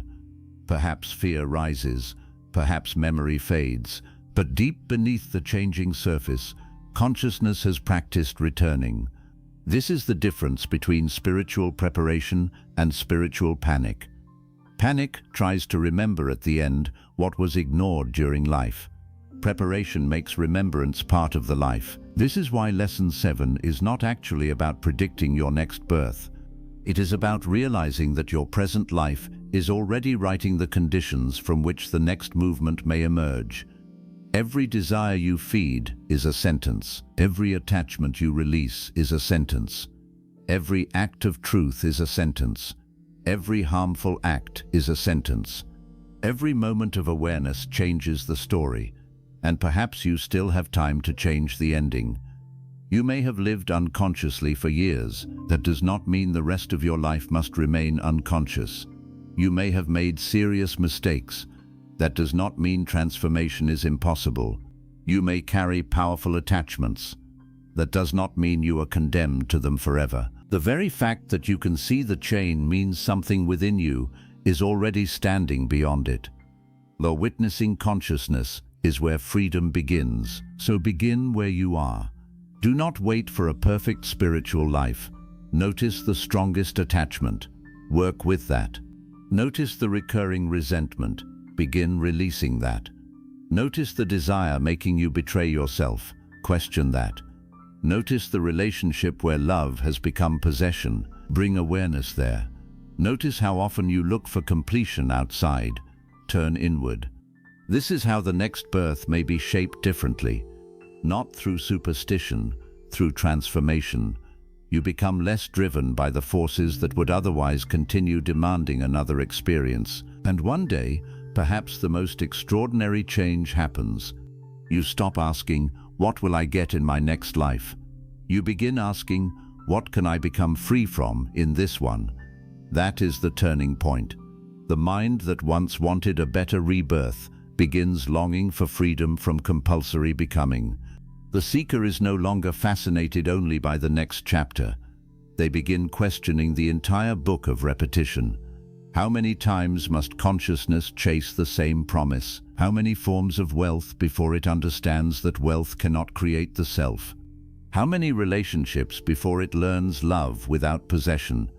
How many achievements before it discovers that applause cannot defeat impermanence? How many births before the deepest desire changes from give me more to show me what is true? This is the doorway toward moksha, not another perfect world, freedom from the ignorance that keeps demanding worlds. Perhaps this lifetime is not the one in which every chain disappears. Perhaps many lessons remain. The point is not to claim certainty. The point is direction. Are you adding fuel to samsara? Or are you beginning to understand what feeds it? That question can guide every day. When desire appears, ask whether it leads toward greater awareness or deeper bondage. When anger appears, ask what action preserves dharma. When loss arrives, allow grief but remember impermanence. When love appears, cherish it without turning it into possession. When success comes, enjoy it without making it your identity.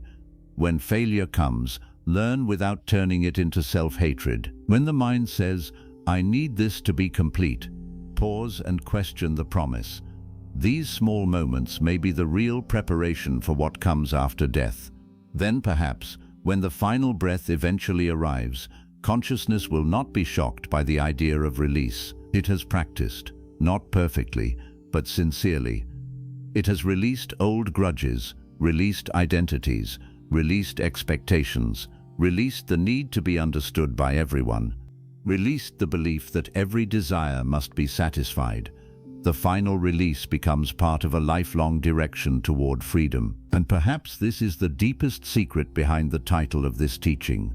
One final desire may influence your next birth, but that final desire is not simply waiting for you at death. You are building it now, with what you repeat, with what you worship, with what you fear, with what you refuse to release, with what you remember, with what you choose when desire and dharma stand on opposite sides.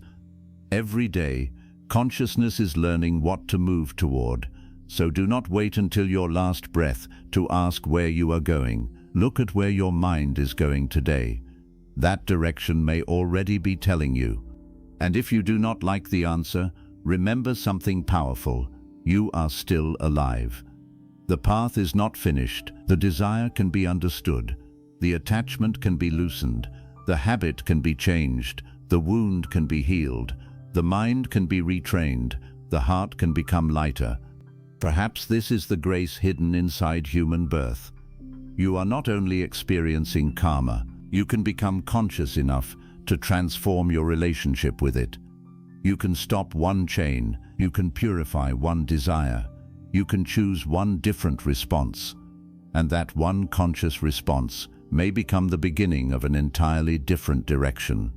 So when you think about your next birth, do not become obsessed with imagining another body, another family, or another world. Ask something deeper. What desire am I preparing to carry beyond this one? If the answer is fear, begin cultivating trust. If the answer is possession, begin practicing gratitude. If the answer is resentment, begin the work of release. If the answer is endless craving, learn the meaning of enough. If the answer is devotion, strengthen remembrance while the body is still strong. Because when the final moment comes, you may not become what you hope to become. You may reveal what you practiced becoming. And perhaps the greatest spiritual achievement is to live in such a way that when the world finally says, release everything, the deepest part of consciousness does not answer with one desperate, unfinished desire. Perhaps it answers with awareness, perhaps with gratitude, perhaps with surrender, and perhaps with a freedom so deep that the wheel which once needed desire to keep turning begins, at last, to lose its power. One day, the desire you are feeding today may become the desire your consciousness carries when everything else begins to disappear.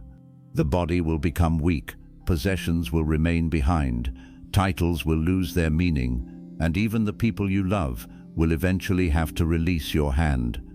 At that final doorway, you will not be able to carry your house, your money, your reputation, or the image you spent years protecting. But according to Vedic wisdom, the impressions you strengthened within consciousness may still matter. The love you purified, the resentment you refused to release, the fear you rehearsed, the attachments you strengthened, the devotion you practiced, and perhaps one desire that became louder than all the others. That is why this teaching is not truly about death.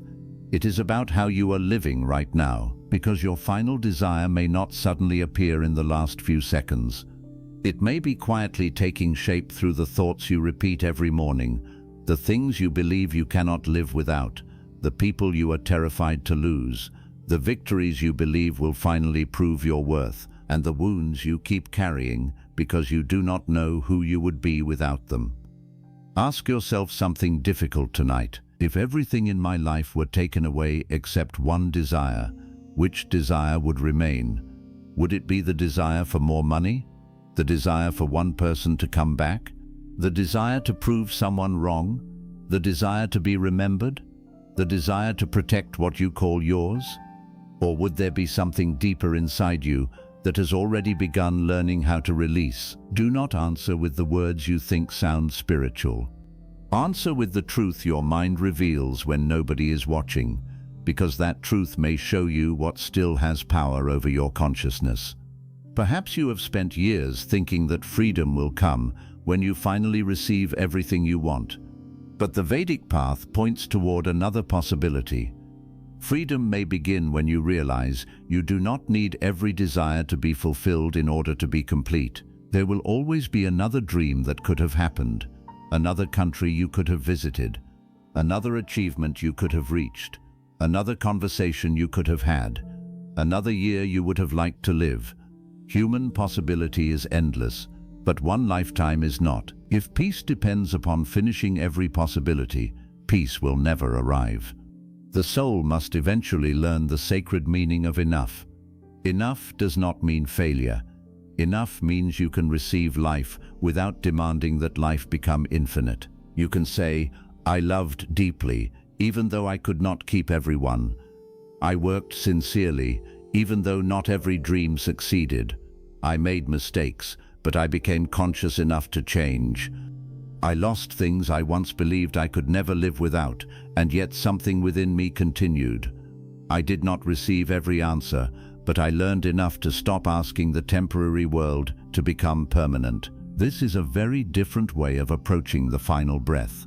The person ruled by desire reaches the end saying, give me more time, more love, more recognition, more control, more chances, more proof. But perhaps the consciousness moving toward freedom reaches that same doorway with another word. Thank you. Thank you for the body that carried me this far. Thank you for the people who walked beside me. Thank you for the joys that reminded me of beauty. Thank you for the losses that taught me what I could never possess. Thank you for the disappointments that exposed the desires controlling me.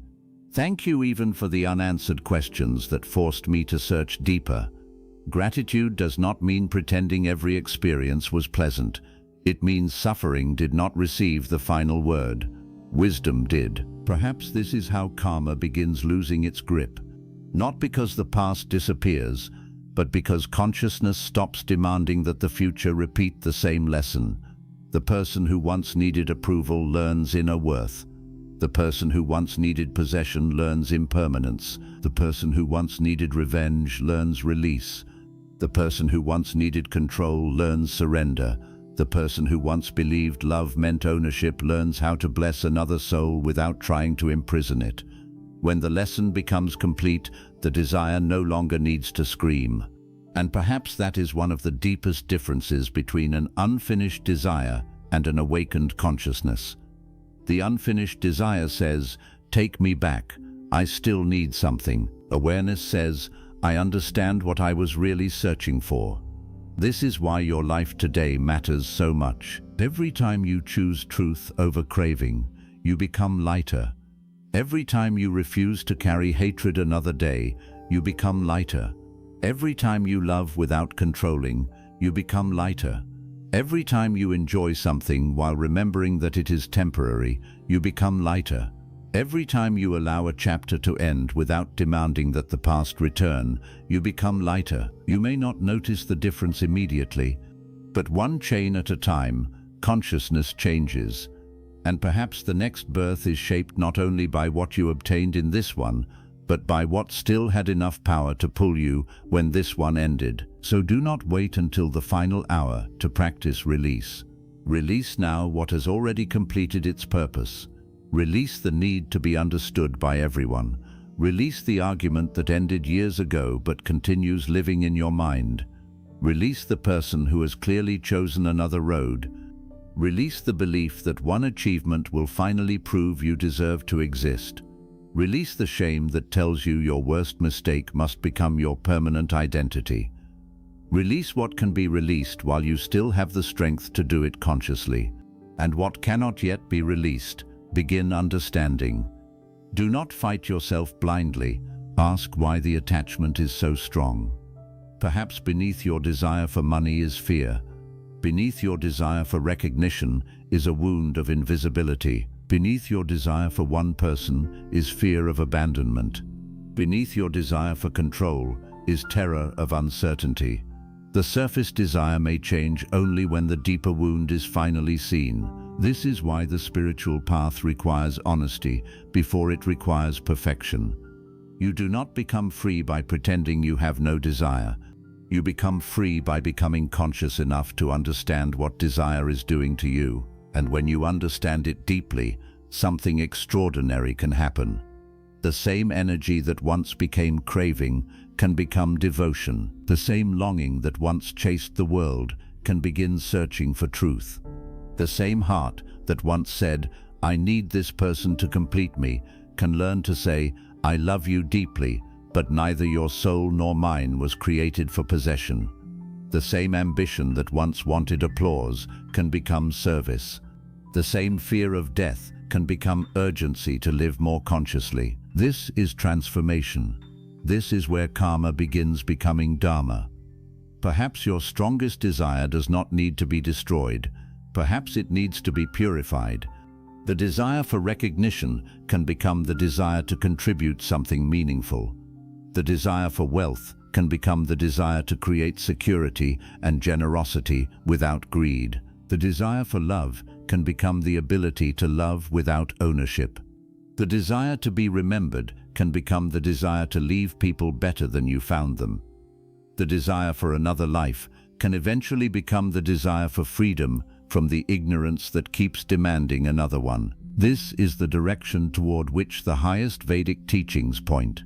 Not merely a better next birth, not merely a richer next body, not another lifetime with more favorable circumstances, but freedom. Freedom from endlessly returning to temporary forms and asking each one to finally provide permanent completion. Perhaps this is why moksha is so difficult to understand from the perspective of ordinary desire. The mind asks, "What will I receive?" Moksha asks whether the one who keeps demanding to receive has finally understood itself. The mind asks, "What will my next life look like?" Wisdom asks, "What is creating the need for another life?" The mind wants another experience. The soul seeks freedom from compulsive experience. This does not mean you should reject the life you have, quite the opposite. Live it deeply, love your family, build something meaningful, laugh, travel, create, protect what deserves protection, work with discipline, enjoy beauty, but do not confuse participation with possession. Everything you touch is moving through time. The child in your arms grows. The face in the mirror changes. The house will one day belong to someone else. The people who know your name will eventually disappear too. This does not make life meaningless. It makes every moment sacred, because nothing has to last forever in order to be precious. The flower matters even though it fades. The sunset matters even though darkness follows. A relationship can matter even if death eventually changes its form. A lifetime can matter even though it ends. You do not honor something by trying to imprison it. You honor it by being fully present while it is here. Perhaps this is the art the soul must learn before it can become free, to receive without grabbing, to love without owning, to act without demanding, to remember without clinging, to leave without hatred, and eventually to release the body itself without allowing one unfinished desire to become stronger than everything the life taught you. So before this message ends, look again at the desire that currently feels most important. Perhaps you will receive it, perhaps you will not. But there is a question even more important than the outcome.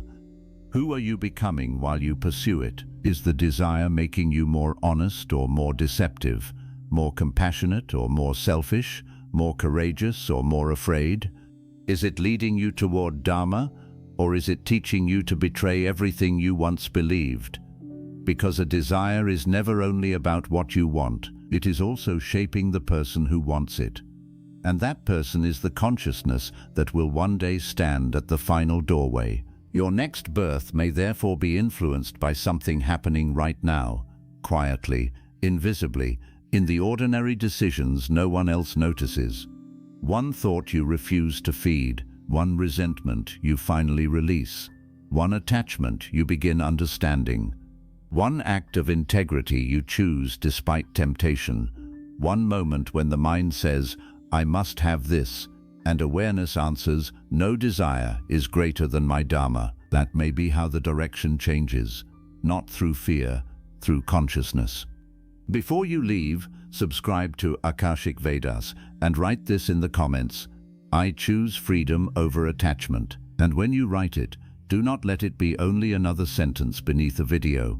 Let it become a question you carry into your life. What am I still holding that my soul may one day need the courage to release? Because perhaps the greatest preparation for the next birth is not discovering exactly where you will go after death. Perhaps it is becoming so conscious before death that when the final doorway opens, one unfinished desire no longer has enough power to choose the road for you.